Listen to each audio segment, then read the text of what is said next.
นับสนุนโดยหอมเย็นชื่นใจยาดมสมุนไพรตรามังกรทองจากอุ้ยอันโอสถ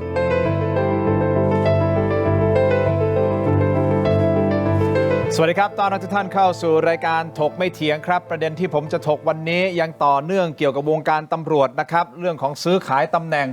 ภาค8นะเป็นตัวเปิดเรื่องมานะครับแต่ลามไปถึงภาค4แล้วนะครับแถมยังมีชื่อของผู้ตรวจการแผ่นดินเข้ามาเกี่ยวข้องด้วยหรือไม่อันนี้เป็นประเด็นร้อนแรงในวงการตำรวจส่วนท่านพลตำรวจเอกสุรเชษฐ์หักพานเองก็ต้องต่อสู้ในเรื่องของทอง300 บาทเนี่ยนะฮะไม่ใช่ราคาทอง300 บาท มันคือเขาบอกว่าจริงๆคือมูลค่าทองคำเนี่ยมันประมาณ300 ล้านกว่าบาทนะครับแต่ท่านก็ออกมาพูดในรายการของคุณทนายเอกมหาสวัสดิ์นะครับพี่หมาแก่นะครับกับคุณอมรรัตน์เนี่ยแมวสาวบอกว่าเขามีการซื้อขายทองจริงๆขายทองประมาณแค่1,000 กว่าบาทหมายถึงน้ำหนักทองกับ1,000 กว่าบาทมูลค่าประมาณ20 กว่าล้านบาทเท่านั้นเองในยุคประมาณปี62-63ประมาณนั้นนะครับอันนี้ก็ต้องเป็นการต่อสู้ต่อไปส่วนประเด็นหนึ่งนะฮะที่ร้อนแรงขึ้นมาเลยนะฮะคือการตรวจค้นในเรือนจำพิเศษกรุงเทพกลายเป็นว่าผมจะใช้คำว่าอะไรดีครับเป็นฮาเลมหรือเปล่าฮะในเรือนจำนะครับนะของทุนจีนเทาหรือเปล่าฮะที่เข้ามาซื้อทุกอย่างได้เงินซื้อทุกอย่างได้สิ่งอำนวยความสะดวกในเรือนจำมีหมดฮะไมโครเวฟแอร์ตู้เย็นนะรวมถึงนางแบบสาวจากต่างประเทศที่อิมพอร์ตเข้ามาเพื่อที่จะให้มาอยู่เป็นเพื่อนนักโทษจีนโอ้โหร้อนแรงเหลือเกินวันนี้ขอต้อนรับก่อนเลยนะครับท่านแรกครับท่านเป็นอาจารย์พิเศษผู้บรรยายสถาบันส่งเสริมงานสอบสวนสำนักงานตำรวจแห่งชาตินะครับอาจารย์ปรเมศวร์ อินทรชุมนุมนะครับมาพร้อมกับประธานคณะนิติศาสตร์วิทยาลัยบัณฑิตเอเชียนะครับรองศาสตราจารย์ดร.เจต โทนวณินครับสวัสดีครับส่วนซ้ายมือของผมครับอาจารย์ท่านนี้เคยมาในรายการของเราแล้วก็ได้รับคำชื่นชมแล้วก็เป็นไวรัลใน TikTok อยู่หลายต่อหลายครั้งหลายคลิปนะฮะแต่ล่าสุดเกี่ยวข้องกับตำรวจเนี่ยเหมือนทัวร์จะลงท่านนะฮะเพราะท่านมีคลิปออกมาคลิปหนึ่งเดี๋ยวเปิดให้คุณผู้ชมได้ชมกันนะฮะอาจารย์ประจำคณะตำรวจศาสตร์โรงเรียนนายร้อยตำรวจนะครับท่านพันตำรวจโทดร.ธนันท์วัฒน์ธีรพัฒน์ชยากุลครับสวัสดีครับอาจารย์ช้างครับขอบคุณทั้ง3ท่านที่ให้เกียรติรายการถกไม่เถียงครับผมขออนุญาตอาจารย์เจตอาจารย์ปรเมศวร์ฮะเริ่มต้นที่ตำรวจก่อนเลยนะฮะ อาจารย์ร้อนแรงเหลือเกินอาจารย์ทำหลายคลิปออกมาก็ได้รับความชื่นชมเสียงตอบรับดีแต่คลิปล่าสุดอาจารย์โดนทัวร์ลงเหรอฮะก็มันอาจจะสะท้อนถึงทัศนคติของคนส่วนใหญ่ที่มีต่อองค์กรตำรวจคือก่อนหน้านี้ต่อให้ยังไม่มีประเด็นร้อนแรงในโลกโซเชียลหรือในข่าวสารบ้านเมืองเรานะครับตำรวจก็ไม่เป็นที่รักของประชาชนเท่าที่ควร เท่าที่ควรนะใช่เท่าที่ควรก็จริงๆแล้วเนี่ยอย่างคลิปล่าสุดที่ผมทำเนี่ยผมไม่ได้มีเจตนาจะมาแก้ต่างเกี่ยวกับเรื่องตำรวจเป็นองค์กรอะไรตามที่เขากล่าวหาแต่ผมกำลังทำคลิปให้คนเนี่ยได้เห็นว่าตำรวจก็คือมนุษย์คนหนึ่งนะครับผมก็เป็นประชาชนคนไทยที่เลี้ยงชีพด้วยอาชีพตำรวจแล้วก็อยากจะให้เห็นว่าตำรวจก็มีมุมน่ารักบ้างแต่ปรากฏว่าประชาชนดูไม่จบคลิปดูแค่ตอนปฏิญาณตนตามอุดมคติตำรวจตามสโลแกนตำรวจเอางี้เพื่อความเป็นธรรมกับอาจารย์ ครับเดี๋ยวจะเปิดคลิปแบบเต็มต้องดูตั้งแต่ต้นจนจบแล้วคุณผู้ชมจะเข้าใจในคลิปนี้แต่ผมยังไม่เปิดตอนนี้ก่อนที่จะไปที่อาจารย์ทั้งสองท่านอาจารย์ช้างครับความรู้สึกเอาตรงๆเลยจากใจของตำรวจแล้วเป็นอาจารย์ด้วยสอนตำรวจด้วยครับเจอเรื่องอื้อฉาวแบบนี้เป็นยังไงก็รู้สึกลำบากใจนะฮะที่จะต้องพูดโดยเฉพาะการออกสื่อแบบนี้ถ้าพูดเข้าข้างองค์กรตัวเองก็หามาแก้ตัวมาแก้ต่างแต่ถ้าพูดในความเป็นจริงที่เกิดขึ้นทางสังคมเนี่ยผมก็เกรงว่าบางคนก็อาจจะรับไม่ได้ดังนั้นเนี่ยไอ้สิ่งที่ผมจะพูดเนี่ยผมขออย่างนี้แล้วกันครับคุณทินแล้วก็อาจารย์ทั้งสองท่านนะครับถ้าสิ่งไหนที่ผมพูดได้ผมก็จะพูดแต่สิ่งไหนที่ผมคิดว่าพูดแล้วมันอาจจะกระทบต่อกระบวนการยุติธรรมหรือสิ่งที่กำลังดำเนินการอยู่ผมจะเงียบงั้นผมถามซื้อขายตำแหน่งมีใช่ไหมครับคือเอาอย่างนี้ครับถ้าในลักษณะซื้อขายเนี่ยที่ประชาชนส่วนใหญ่จะเข้าใจผมเชื่อว่ามันมีไหมกับการที่ว่าเอาเงินเนี่ยไปให้กับผู้บังคับบัญชาเพื่ออยากจะไปลงที่นั่นที่นี่ผมบอกว่าไอ้สิ่งนี้ผมรับราชการมานะครับเอาตั้งแต่เป็นนักเรียนร้อยตำรวจจนถึงปัจจุบันผมยังไม่เห็นภาพนั้นเพราะฉะนั้นผมไม่อาจจะกล่าวได้ว่ามีหรือไม่มีแต่ในประสบการณ์ในการเป็นตำรวจ30 ปีเนี่ยเคยเฉียดที่สุดกับในเรื่องนี้ประสบการณ์ตรงของตัวเองนะตอนนั้น จบไปนะครับลงพื้นที่3จังหวัดชายแดนภาคใต้ ครับ แต่ตัวผมเองเนี่ยพื้นเพเป็นคนกรุงเทพ ครับ มันไปอยู่อย่างนั้นเนี่ยก็ลำบากใจ ครับ นะครับแล้วเราก็อยากกลับบ้าน เราก็หาช่องทางในการที่อยากจะกลับให้ได้ ปรากฏว่ามีญาติคนหนึ่งนะครับเขาให้คำแนะนำว่าให้ไปหาเพื่อนเขาที่เป็นทหารนะครับแล้วเขาก็บอกว่าพี่คนนี้น่าจะช่วยได้ ผมก็ไปครับคือดิ้นรนไงอยากกลับบ้านพอไปปั๊บนะครับเขาก็พูดว่านายของเขาเนี่ยรู้จักกับผบตรซึ่งอันเนี้ยยุคนานมาแล้วที่ตั้งแต่ผม รู้จักจริงหรือเปล่าก็ไม่รู้ ใช่ แต่อ้าง รู้จัก งั้นก่อน ใช่ แล้วอันนั้นเนี่ยคือเขาอยู่ในบทบาทของทหารนะแต่จะโยกย้ายเราให้เราได้กลับมาตอนนี้แค่รองสารวัตรเองครับร้อยโทนะอยากกลับบ้านเขาก็บอกว่าเนี่ยเดี๋ยวจะให้นายเขาคุยให้แต่ท้ายที่สุดเรื่องนี้จบตรงที่ว่ามีข้อเสนอ 100,000 บาทเพราะผมได้ยินว่า 100,000 สำหรับร้อยตำรวจโทเนี่ยมันเป็นอะไรที่เรามองไม่ออกว่าเราจะหาเงินที่ไหนก็ยอมอยู่ที่เดิมดีกว่าซึ่งไอ้สิ่งเหล่านี้จะเรียกว่าซื้อขายได้ไหมฮะและในกระบวนการเนี้ย มัน ผม ก็เข้าขายป่ะอาจารย์มันคล้ายๆป่ะ ใช่ ย้ายจากตำแหน่งตรงนี้มาอยู่ตำแหน่งอีกตำแหน่งหนึ่ง ใช่คือมันมีราคาที่ต้องจ่าย แต่ไม่ได้ โอเค จ่ายโดยตรงให้กับองค์กรตำรวจเรา แต่เปรียบเสมือนเป็นลักษณะของนายหน้า พอมา เอเจนต์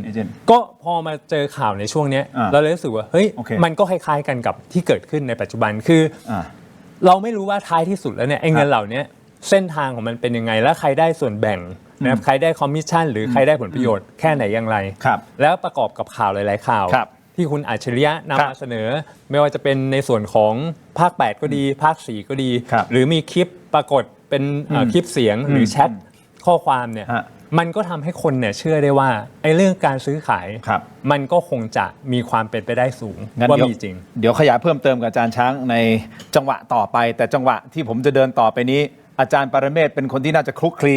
สอนเรื่องของการสอบสวนและเรื่องของคดีกับตำรวจมาอย่างยาวนาน ครับ เหตุการณ์ครั้งนี้คือรุนแรงที่สุดเท่าที่อาจารย์เคยเจอมาก่อนไหม ครับหนักสุดๆแล้วหนักเพราะว่ากระเทือนทั้งขบวนการทั้งบนลงล่างเลยนะแต่ถามว่าเคยเจอไหมผมไม่เคยเห็น แต่ถ้าจำได้ผมว่าอาจารย์เจตอาจจะเกิดทันนะช่วงนั้นนะที่บอกตำแหน่ง 357 ครับ เตือนไหม300,000 500,000 700,000อันนี้คืออันที่หนึ่งนะครับ อันที่สองเนี่ยที่เราจะพบเนี่ยถ้าไปภูเก็ตเราบอกจะมีตำรวจกลุ่มหนึ่งที่เป็นนักบิน ไปโฉบและเอาเงินส่วนนั้นมาใช้ประโยชน์ แต่ว่าถ้าถามว่าเห็นเขาถือเงินไหมไม่เห็นนะครับแต่ถามตำรวจบางคนที่เป็นลูกศิษย์ลูกหารู้จักเขาบอกมีครับอาจารย์ มันก็เป็นอย่างนั้นนั่น มัน แหละ มีมานานแล้ว แล้วมันไม่ใช่อย่าไปโทษแต่ตำรวจเลยนะ เอาอย่างง่ายๆ อย่างอธิบดีคนหนึ่งเขาเอาเงินไปให้แล้วมีเงินอยู่ในตู้อีก5 ล้านมันค่าอะไรล่ะ ระดับอธิบดีระดับคณะบดีเอาเงินเก็บในห้องไหม ไม่ทราบ นั่นนี่ไง เขาอาจจะ นี่ไง อาจจะมี คือ เงินเยอะ อย่าไปว่าตำรวจที่เดียว ที่อื่นมันก็ แต่มี ผมเชื่อว่ามีใช่ไหม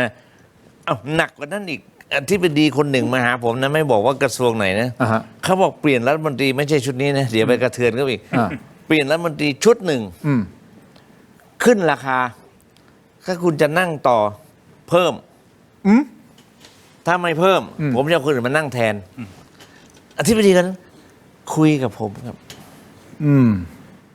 มีค่ารักษาตำแหน่งเดิม ถูก ไม่ใช่แค่ไม่ใช่การ ไม่ใช่ ซื้อตำแหน่ง ไม่ใช่ มีค่ารักษาตำแหน่ง ไม่งั้น เดิม ขยับใช่ไหมนี่เราพูดความจริงเราไม่ได้ใส่ร้ายใคร เราพูดที่เขามาบอกคือลูกศิษย์ผมมาเยอะตำรวจสอบสวนผมสอนมาตั้งเกือบ10 ปีแล้วมั้งก็มานั่งคุยเขาก็ปรับทุกข์บางทีเขาก็โทรมาหานะครับ หน่วยงานอื่น ผมก็ไปสอนเขาก็บอกแล้วผมเองทำงานเรื่องเกี่ยวกับการปราบปรามทุจริตดำเนินคดีทุจริตเมื่อปี64 65 ครับ 2 ปีรับผิดชอบภาค 1 ภาค 2 ภาค 3 ครับ 2 ปีเนี่ยผมทำเกือบ500 เรื่อง ก็มีแบบเนี้ย มีอบตคุณจะเป็นครูจ้างสอนครูต่อไหมต่อนะขอ 30,000 เอากันง่ายๆ อย่างเงี้ยอบตลงไปถึงอบตนายกเทศมนตรี มันทุก นายก หย่อมหญ้าเลยเหรอฮะเนี่ย ทุก มัน หย่อมหญ้านี่ผมถ้าจะถามเรื่องนี้ผมดื่มมันจะเอากากสำนวนมาให้ดูขนมันไม่พอที่วางอ่ะ ขนาดนั้นเลย ทุกอันนะครับ เฮ้ยคุณโบ จะลามมาถึงวงการพิธีกรหรือเปล่าเนี่ยฮะไม่แน่นะมัน นั่นไม่รู้จริง มันฟังดูเหมือนทุกวงการ วันนี้ต้องยอมรับกับเมื่อก่อนนะป้าเปรมก็บอกว่า ทุจริตเนี่ยมันหนักเหลือเกินตั้งศาลผมในยคัดค้านตั้งการตั้งศาลปราบปรามทุจริต ครับ ผมบอกมันไม่หนักถึงขนาดนั้น ครับ พอไปนั่งทำมือจริงๆโอ้โห หนักจริง หนักเคยเห็นไหม โอเค พวกเทศกิจไปจับลอตเตอรี่ อ่า ขายไม่ได้รอดซะ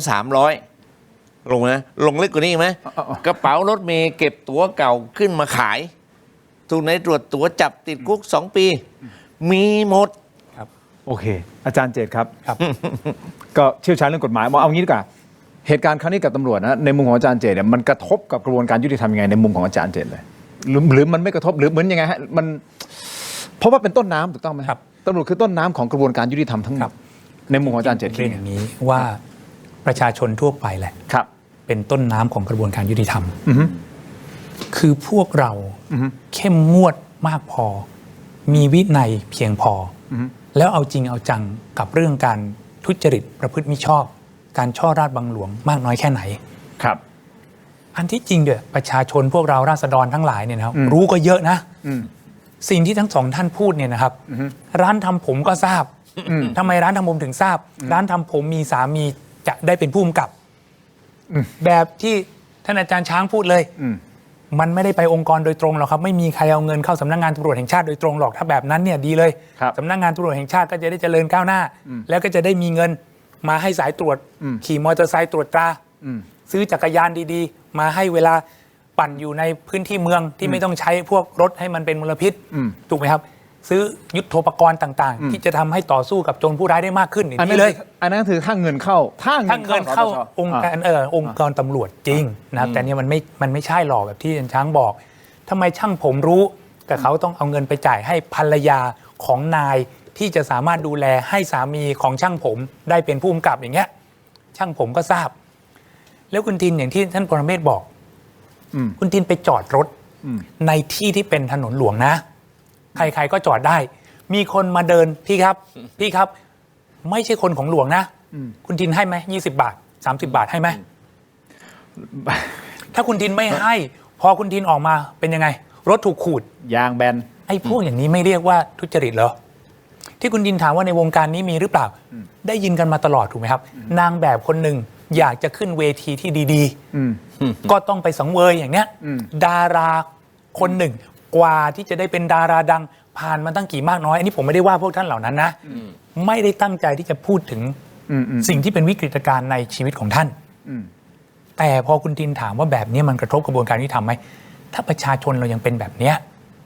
อาจารย์กระโทษประชาชนเหรอฮะหรือไง เราต้องโทษตัวเรากันเองด้วย โอเค เหมือนที่อาจารย์ช้างบอกอาจารย์ช้างก็เป็นประชาชนนะ ท่านอาจารย์ปรเมศก็เป็นประชาชนนะในความเป็นประชาชนพวกเราได้ช่วยอะไรกันบ้าง แล้วสิ่งที่คุณนินถามว่ามันกระทบกระบวนการยุติธรรมไหมเนี่ย ผมเห็นใจนายตำรวจ แล้วก็ต้องบอกว่านี่ตำรวจทุกท่านเพราะมีทั้งผู้หญิงผู้ชายนะ แล้วก็มีเพศสภาพ อืม ท่านได้รับความคาดหวังสูงที่สุด อืม เพราะอันที่จริงท่านใกล้ชิดกับประชาชน อือฮึ พอเวลาผมมานั่งฟังอย่างคุณย่าผมเล่ามาแต่ช้านานเนี่ยนะคุณทวดผมเคยเป็นตำรวจ อืม นะครับสมัยนั้นตำรวจอาจจะไม่ได้มีมาก ครับ สมัยนั้นตำแหน่งตำรวจสูงสุดเนี่ย colonel ใช่ไหมครับพันตำรวจเอกเนี่ยก็เหมือนหลาย ๆ ประเทศเนี่ยผู้กำกับเนี่ยมันคือพันตำรวจเอกแหละ ผู้กำกับนะครับหรือว่า superintendent เนี่ยมันใหญ่ที่สุดของตำรวจแล้วทำไมก็เพราะตำรวจเขาอยู่ตามภูมิภาค เขาไม่ได้เป็นตำรวจกันไปทั้งประเทศ เพราะอะไรเพราะมันต้องดูเมืองนะครับดูพื้นที่อย่างเงี้ยคนเนี่ยใกล้ชิดกับตำรวจมากมาแต่ช้านานนะครับ ครับ คาดหวังกับตำรวจสูง พอมันเกิดเรื่องอะไรขึ้น ก็ไปด่าว่าตำรวจ มันเหมือนกันคุณทินสมมตินะสมมติคุณทินมี2 คนพี่น้องอย่างเงี้ยแล้วพ่อแม่คาดหวังกับคุณทินมากกว่าน้องชาย เวลาคุณทินทำเรื่องเหมือนน้องชายเลยนะพ่อแม่จะว่าคุณทินมากกว่า เพราะพ่อแม่คาดหวังกับคุณทินมากไง ไม่ได้ว่าเกลียดชังอะไรคุณทินหรอก ก็เหมือนกันกับพี่น้องประชาชน ถ้าถามว่าพี่น้องประชาชนเอาเข้าจริงๆเกลียดชังตำรวจไหมไม่แต่พี่น้องประชาชนคาดหวังกับตำรวจมาก โอเค พอคาดหวังมากมันก็ผิดหวังเยอะไง คาดหวังว่าตำรวจต้องดูแลเราสิ พอไปแจ้งความตำรวจกลับบอกไม่ได้เรื่องนี้ไม่รับ คาดหวังกับตำรวจมาก พอขึ้นโรงพักตำรวจบอกว่าเอาเงินมาก่อนแล้วถึงจะดูแล มันก็เลยเจ็บช้ำน้ำใจ แต่ถ้าไม่คาดหวังกับตำรวจเลยนะ ไม่มีใครด่าตำรวจหรอกเขาจะบอกว่าไงแล้ว ก็มันก็เป็นอย่างนี้ ใครจะไปสนใจล่ะ มันไม่ควรเป็นอย่างนี้อาจารย์ ถูกไหม ใช่ไหมครับ จริง ไม่ควรเป็นอย่างนี้ ถ้าคนบอกว่ามึงจะเลวมึงจะชั่วกับช่างหัวมึงเธอะกูไม่สนหรอก ก็แปลว่าคนทำใจเสร็จแล้วว่ากูไม่คาดหวังกับมึงหรอก แต่ตอนนี้เราคาดหวังอาจารย์ ทุกคนคาดหวังไง คนอาจจะไม่ได้คาดหวังขอประทานโทษกับอัยการมากเท่าตำรวจนะ อาจจะไม่ได้คาดหวังกับศาลมากเท่าตำรวจนะ เพราะตำรวจใกล้ชิดที่สุด โอเค และถ้าตำรวจไม่ช่วยเนี่ยนะครับ ฮะ อัยการก็ตันศาลก็ไม่รู้จะพิจารณาพิพากษาคดียังไง เพราะ เพราะว่ามันเริ่มจากตำรวจคน ครั ก็ บ ต้องคาดหวังกับตำรวจมากนี่จึงเป็นเหตุว่าทำไมคนด่าว่าตำรวจมากและท้ายที่สุดตรงนี้นะครับก็คือ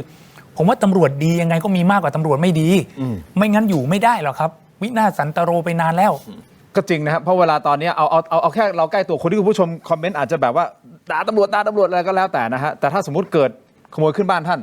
หรือของหายท่านไปที่ไหนฮะ ถูก โร ต้อง งพัก โรงพักเพื่ออะไรฮะ อัยการไปช่วยท่านไหมผู้พิพากษาไปช่วยท่านไหมเอาถูกไหม ก็ต้องคาดหวังกับตำรวจ ถูกไหม แต่พอไปเสร็จบางที่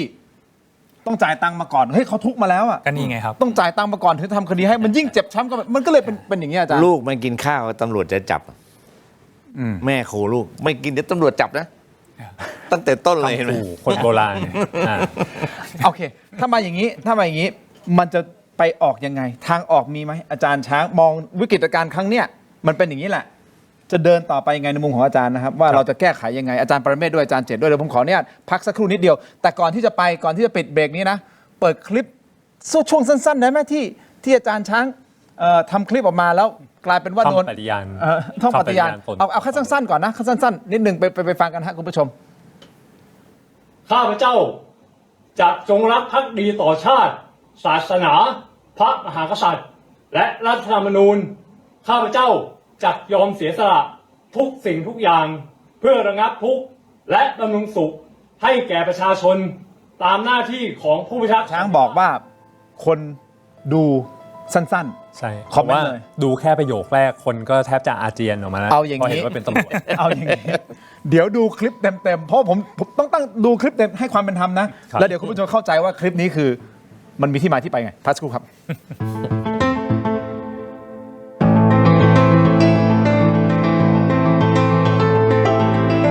ถ้าคุณมีอาการแสบท้องอาหารไม่ย่อยเพราะกรดไหลย้อน ต้องวันเกิดออกฤทธิ์2กลไกช่วยลดกรดในกระเพาะป้องกันกรดไหลย้อนกรดไหลย้อนวันไหน ต้องวันเกิดยาบรรเทาอาการแสบร้อนกลางอกอาหารไม่ย่อยเนื่องจากกรดไหลย้อนและลดกรดในกระเพาะอาหารชนิดน้ำอ่านคำเตือนในฉลากก่อนใช้ยา ดีขนาดนี้อย่ารอช้า สายเกม สายลงทุน สาย AI สายเทคต้องไม่พลาด ลดราคาพิเศษให้ทันที 2,000 บาท Brain Tech Tri Screen จอเสริมอัจฉริยะ เปลี่ยนโน้ตบุ๊กธรรมดาให้ทำงานพร้อมกันได้ถึง 4 จอ ดีไซน์พับเก็บง่าย พกพาสะดวก มี 2 รุ่นให้เลือก 17,900 บาทสำหรับรุ่น 14 นิ้ว และ 19,900 บาทสำหรับรุ่น 16 นิ้ว สั่งซื้อออนไลน์ได้แล้ววันนี้เพียงค้น Brain Tech Tri Screen หรือ Advice ทุกสาขาทั่วประเทศ Brain Tech Tri Screen where thinking meets technology สวัสดีครับ ผมชัยพัฒน์สีทองนะครับผู้จัดการฝ่ายไปรษณีย์เขต 8 เราได้ช่วยชุมชนในการนำสินค้านะครับที่ชุมชนผลิตนะครับเข้าสู่การจำหน่ายผ่าน thailandpostmart.com นะครับ ก็อยากจะฝากสินค้าของชุมชนบ้านปากน้ำปากพญาให้กับพี่น้องนะครับที่อยู่ทั่วประเทศไทยนะครับช่วยกันสนับสนุนช่วยกันอุดหนุนนะครับโดยผ่านไปรษณีย์ไทยนะครับเพื่อที่จะให้ชุมชนได้เกิดความยั่งยืนนะครับ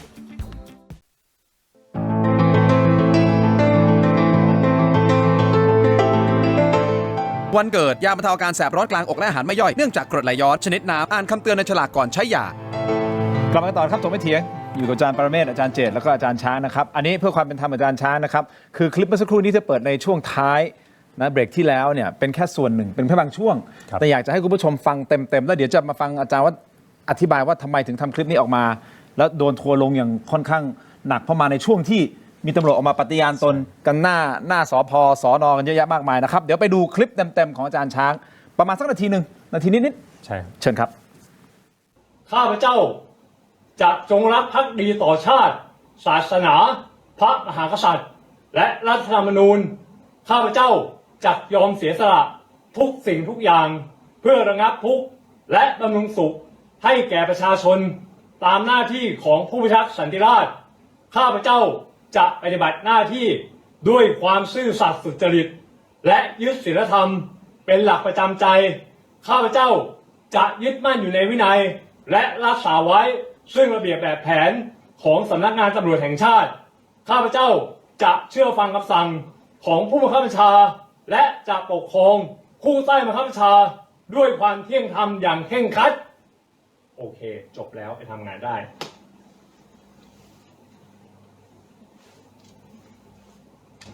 ไปละขอเงินหน่อย พอไหมคะโอ้โห100เกินพอที่ทำงานพี่มีสวัสดิการโรงเรียนในร้อยเลี้ยงข้าวเช้าฟรีอาหารเที่ยงก็ฟรี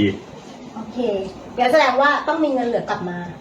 เก็บไว้สำหรับไปเที่ยวต่างประเทศรอบบ้านเราเนี่ยแหละแพ็คกระเป๋ารอเลยใช่แต่ไม่ไปประเทศเดียวกัมพูชาคือมีมุกอยู่ตอนท้ายครับอาจารย์ทำคลิปนี้ตอนไหนครับก็เป็นช่วงใกล้เคียงกับช่วงที่เขามีการไปยืนปฏิญาณตนหน้าโรงพักแล้วทำไมอาจารย์ไม่ได้พูดบอกว่าพวกเราไม่ใช่องค์กรอาชญากรรมอะครับ คือผมว่าประชาชนก็รู้อยู่แล้วครับว่าตำรวจมันก็ต้องเป็นตำรวจนะแต่เพียงแต่ว่าถ้าบอกว่าตำรวจที่มีพฤติกรรมเยี่ยงโจรเนี่ยผมต้องบอกว่าเขาไม่ใช่ตำรวจอยู่แล้วแต่เขาเป็นโจรที่เอาเครื่องแบบตำรวจมาใส่ผมขอพูดแบบนี้มันไม่ต่างกับคนที่ใส่ผ้าเหลืองแต่ไม่ได้ปฏิบัติตนในแบบพระเราก็เรียกว่าอันนั้นก็คือประชาชนคนธรรมดาหรือไม่ก็คือโจรนุ่มห่มผ้าเหลืองเช่นเดียวกันกับตำรวจครับถ้าเป็นตำรวจที่ดีเนี่ยผมเชื่อว่าคำปฏิญาณนี้เนี่ยมันอยู่ในหัวใจของเราทุกคนนี่คือคำปฏิญาณที่ท่องมาตลอด30 ปีนะครับคำปฏิญาณนี้ที่ผมปฏิญาณตัวเองมาเพราะว่าครั้งแรกที่ได้ยินเนี่ยได้ยินตอนเป็นนักเรียนในร้อยตำรวจชั้นปีที่1เข้าไปปั๊บเนี่ยรุ่นพี่นะครับก็ทำการนำสวดมนต์แล้วก็นำปฏิญาณอุดมคติตำรวจ9ข้อที่หลายๆคนอาจจะรู้แต่คำปฏิญาณนี้จริงๆแล้วเป็นคำปฏิญาณต่อหน้าธงชัยเฉลิมพลในการสวนสนามแต่ว่าถ้าเป็นนักเรียนในร้อยเนี่ยคือปฏิญาณคำนี้ทุกวันมันอยู่ในใจของผมอยู่แล้วผมเชื่อเลยว่าถ้าตำรวจเนี่ยปฏิญาณนะครับแล้วก็ยึดถือปฏิบัติตัวเนี่ยอย่างเช่นยอมเสียสละทุกสิ่งทุกอย่างเพื่อระงับทุกข์และบำรุงสุขให้แก่ประชาชนตามหน้าที่ของผู้พิทักษ์สันติราษฎร์บ้านเมืองมันไม่วุ่นวายแบบนี้หรอกครับแล้วเราคงไม่มีข่าวแบบนี้ให้ประชาชนมาตำหนิกันแต่ในคลิปนี้ต้องเข้าใจว่ามีมุกตบท้ายคือทำให้รู้สึกว่ามีความซอฟต์มีความน่ารักผมอยากจะนำเสนอมุมนี้ว่าตำรวจก็คนนะครับก็มีหัวใจนะครับมีความรู้สึกนะครับโดนด่าก็อาจจะรู้สึกนอยบ้างหรือเราอาจจะมีความอะไรต่างๆบ้างโอเคก่อนที่จะไปที่อาจารย์ประเมศกับอาจารย์เจตนะครับมีคอมเมนต์ใช่ไหมฮะคอมเมนต์บางคอมเมนต์ของคุณผู้ชมที่ได้ชมคลิปนี้นะฮะอาจารย์พร้อมไหมฮะพร้อมครับนิดหนึ่งจะได้ดูว่าประชาชนคิดยังไงท่องเป็นนกแก้วนกขุนทองเลยทำไม่ได้ดูถูกคนเก่งจังโตมาจากครอบครัวแบบไหนเหรอครับอันนี้คือเขานี่อาจารย์ตอบกลับเขาใช่คือบางทีผมก็เป็นคนปากจัดนะแต่ก็คือเราก็สงวนท่าทีในแบบว่าเราเป็นครูบาอาจารย์แต่คือผมว่าการใช้โซเชียลในแบบของคนไทยเรามันมีปัญหานะครับคือไม่ชอบเราก็รู้แหละแต่เพียงว่าไม่ต้องแสดงออกขนาดนั้นนี่นะฮะถ้าท่องแล้วองค์กรมันดีขึ้นน่าจะดีไปตั้งนานแล้วครับเพราะท่องกันมาเป็น100 ปีผมก็ขอบคุณผมก็ไม่โต้ตอบอะไรโอเคอ่ะก็แค่ตัวอย่างบางคอมเมนต์ที่เข้ามานะครับคุณผู้ชมครับเอาละนี่คือสิ่งที่อาจารย์ช้างก็เปิดโอกาสให้อธิบายแต่สิ่งสำคัญนอกเหนือจากนี้ก็คือเรื่องของการปฏิรูปหรือเปล่าองค์กรตำรวจหรือเปล่าถ้ามันเป็นถึงขนาดนี้ซึ่งล่าสุดนะฮะจากภาค8ซื้อขายตำแหน่งมีข่าวภาค4มาแล้วนะฮะและยังมีชื่อของผู้ตรวจการแผ่นดินเข้ามาพัวพันเข้ามาเกี่ยวข้องด้วยซึ่งเท็จจริงยังไงก็ต้องไปพิสูจน์ตามกระบวนการยุติธรรมนะครับอาจารย์ประเมศเราจะไปยังไงฮะประเทศไทยเราต้องทำยังไงคืออย่างนี้เราดูแต่ตอนต้นเราไม่ค่อยดูตอนจบที่อาจารย์ช้างพูดพระที่ไม่ได้เป็นพระเราถามว่านี้วัดที่มีปัญหาเนี่ยรู้ไหมก็ฟ้องไปแล้วรู้ไหมวัดพระบาทน้ำพุฟ้องไปแล้วโดน200 กรัมผมไม่เห็นมีข่าวลงเลย200 กรัมนะ1,000 ปีนะอันที่หนึ่งเรามักจะขึ้นต้นที่ต้นน้ำแต่ปลายน้ำเราไม่เคยเห็นคนนี้ถูกลงโทษเนี่ยไม่มีอันนี้ก็ต้องพูดถึงสื่อสารมวลชนต้องเสนอตอนจบด้วยมันจะได้รู้ว่าไปถึงไหน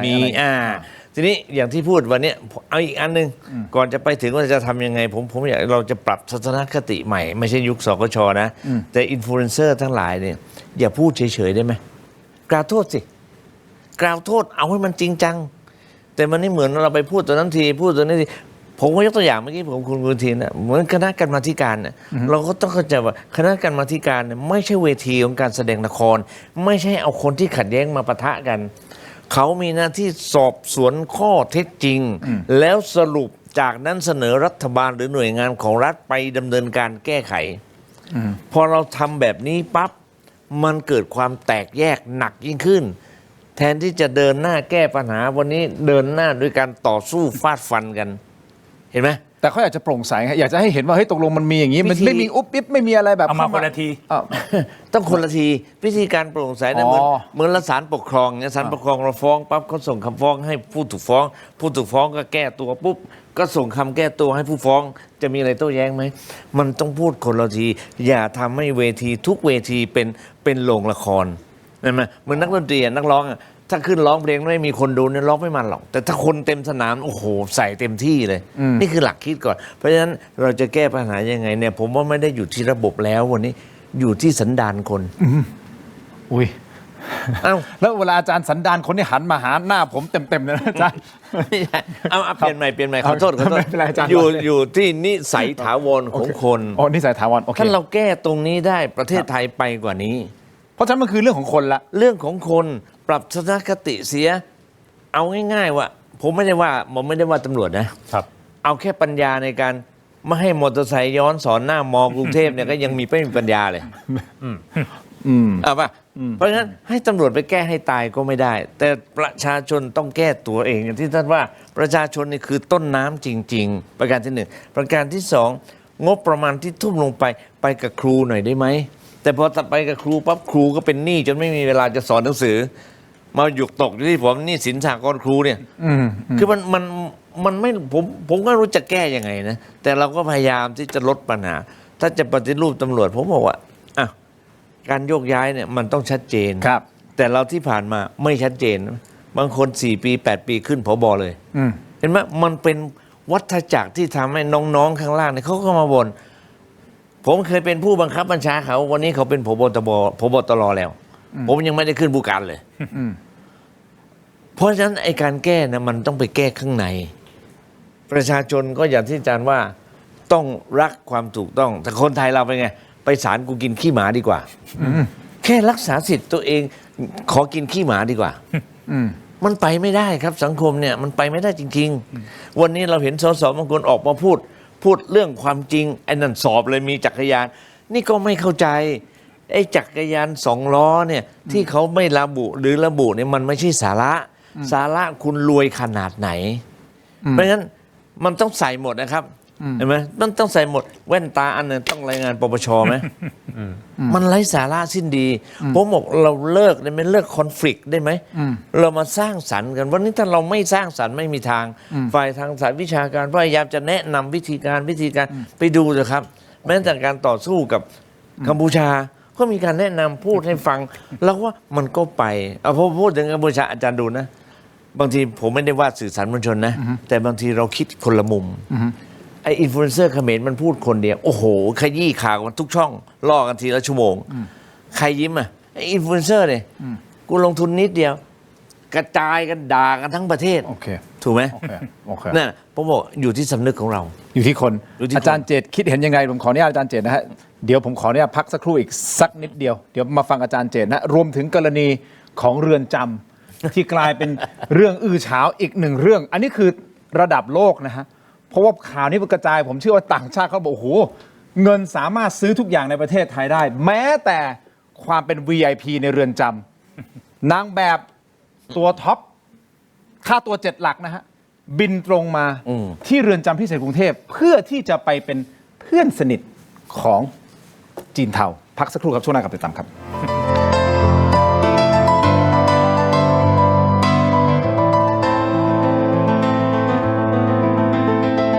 หม้อหุงข้าวซิกเกอร์อิเล็กทริกนะครับหุงข้าวสวยขึ้นหม้อนะครับเรามีมาด้วยกันทั้งหมด2 รุ่นนะครับรุ่นแรกหม้อหุงข้าวดิจิตอล 1.8 ลิตรนะครับเหมาะสำหรับคุณพ่อบ้านแม่บ้านนะครับและรุ่นที่2นะครับหม้อหุงข้าว 3D Pro 5.6 ลิตรนะครับเหมาะสำหรับร้านค้าครับเรามาดูที่ตัวแรกกันก่อนเลยนะครับหม้อหุงข้าวดิจิตอล 1.8 ลิตรนะครับที่สามารถหุงข้าวและทำอาหารได้หลากหลายนะครับด้วย6 โปรแกรมอัตโนมัติและยังสามารถตั้งเวลาหุงข้าวล่วงหน้าได้อุ่นร้อนได้นานสูงสุดถึง24 ชั่วโมงเดี๋ยวเรามาดูกันนะครับว่าข้าวที่หุงสุกแล้วจะเป็นยังไงครับโอ้โหข้าวเรียงเม็ดสวยฟูนุ่มแบบนี้เลยนะฮะเพราะว่าเรามีระบบเซ็นเซอร์ที่ควบคุมอุณหภูมิทั้งบนล่างนะครับ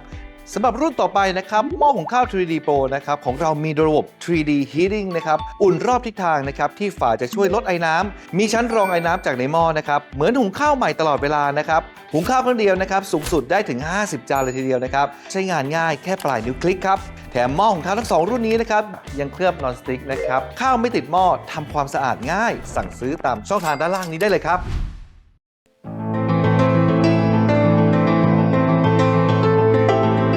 สนับสนุนโดย Lift Up Your Life สร้างสรรค์ความสุขให้ชีวิต Seagull Electric บริษัท HK Pharmaceutical จำกัดมุ่งมั่นพัฒนายามาตรฐานสากลประชาชนเข้าถึงง่ายกลับมาต่อครับถกไม่เถียงครับคุณผู้ชมช่วยกันโหวตหน่อยนะฮะคุณเคยโดนตำรวจรีดไถเงินหรือไม่นะครับโหวตเข้ามาเลยนะ นี่คือคำถามของเรานะครับอาจารย์เจตครับมันเป็นอย่างนี้แล้วตำรวจแล้วในมุมของอาจารย์เจตเนี่ยจะปรับปรุงหรือปฏิรูปหรือปรับเปลี่ยนยังไงเพื่อให้มันดีขึ้นคือไอ้ปฏิรูปนี่มันต้องปฏิรูปแน่ ครับ นะครับผมเรียนอย่างนี้ระดับรัฐธรรมนูญก็เขียนไว้ ฮะ ไปเปิดดูรัฐธรรมนูญฉบับ2560เลยระบุ 2 เรื่องที่ให้ปฏิรูป คือ ตำรวจกับการศึกษา ฮะ สมัยร่างรัฐธรรมนูญที่อาจารย์มวลศักดิ์ทุกวันนี้เป็นรองนายกรัฐมนตรีดูกฎหมายเนี่ยนะครับ ฮะ เป็นประธานเขียนเรื่องปฏิรูปตำรวจไว้เยอะแยะไปหมดเลย อ่า สมมตินะว่าเขียนยาวขนาดนี้นะครับ หนึ่งหน้ากระดาษ A4 ถูกตัดเหลือแค่1/4หน้ากระดาษ A4 ไม่ต้องถามว่าใครตัดบอกไม่ได้ ฮะ สิ่งที่เขียนไว้ที่เหลือ1/4หน้ากระดาษ A4 เนี่ยนะก็เขียนไว้หมดอะเอามาจากปัญหาจริงที่คุยมากับบรรดาเจ้าหน้าที่ตำรวจทั้งหลาย ครับ เรื่องของการสอบสวน ถ้าเรื่องการสอบสวนยังอยู่โรงพัก อันนี้ทั้งผมเจอกับตัวเอง ทั้งฟังจากคนมาเล่าให้ฟัง ทั้งเราไปถามเพื่อที่จะเอามายกร่างรัฐธรรมนูญนะ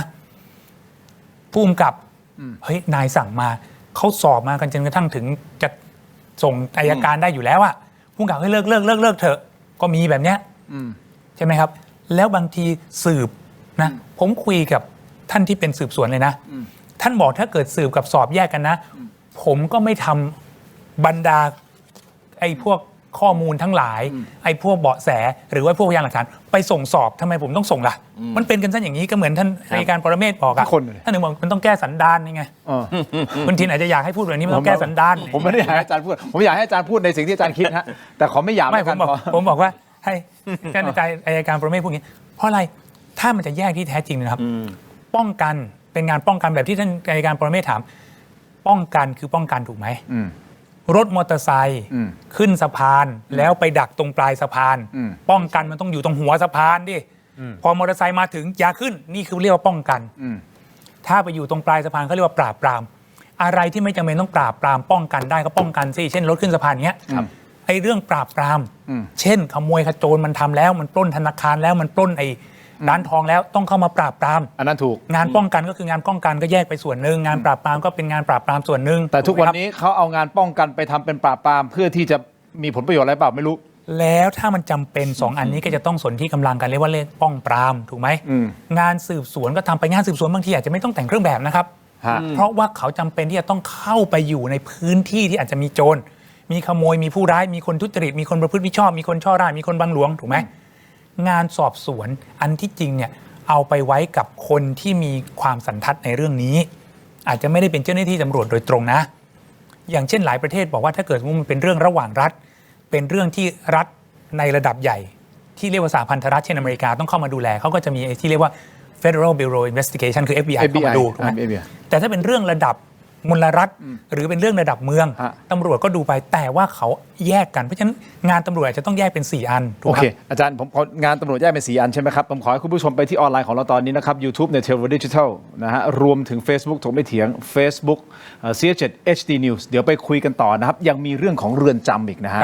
นี้ต้องไปขยายความเพิ่มเติมนะครับตำรวจเจอแต่ปัญหาคราวนี้เรือนจำหนักกว่าอีกนะครับผมว่าเจอกันในออนไลน์ครับสำหรับทีวีครับขอบคุณทุกท่านก่อนครับขอบคุณครับเจอกันครับออนไลน์ถกไม่เถียงครับสวัสดีครับ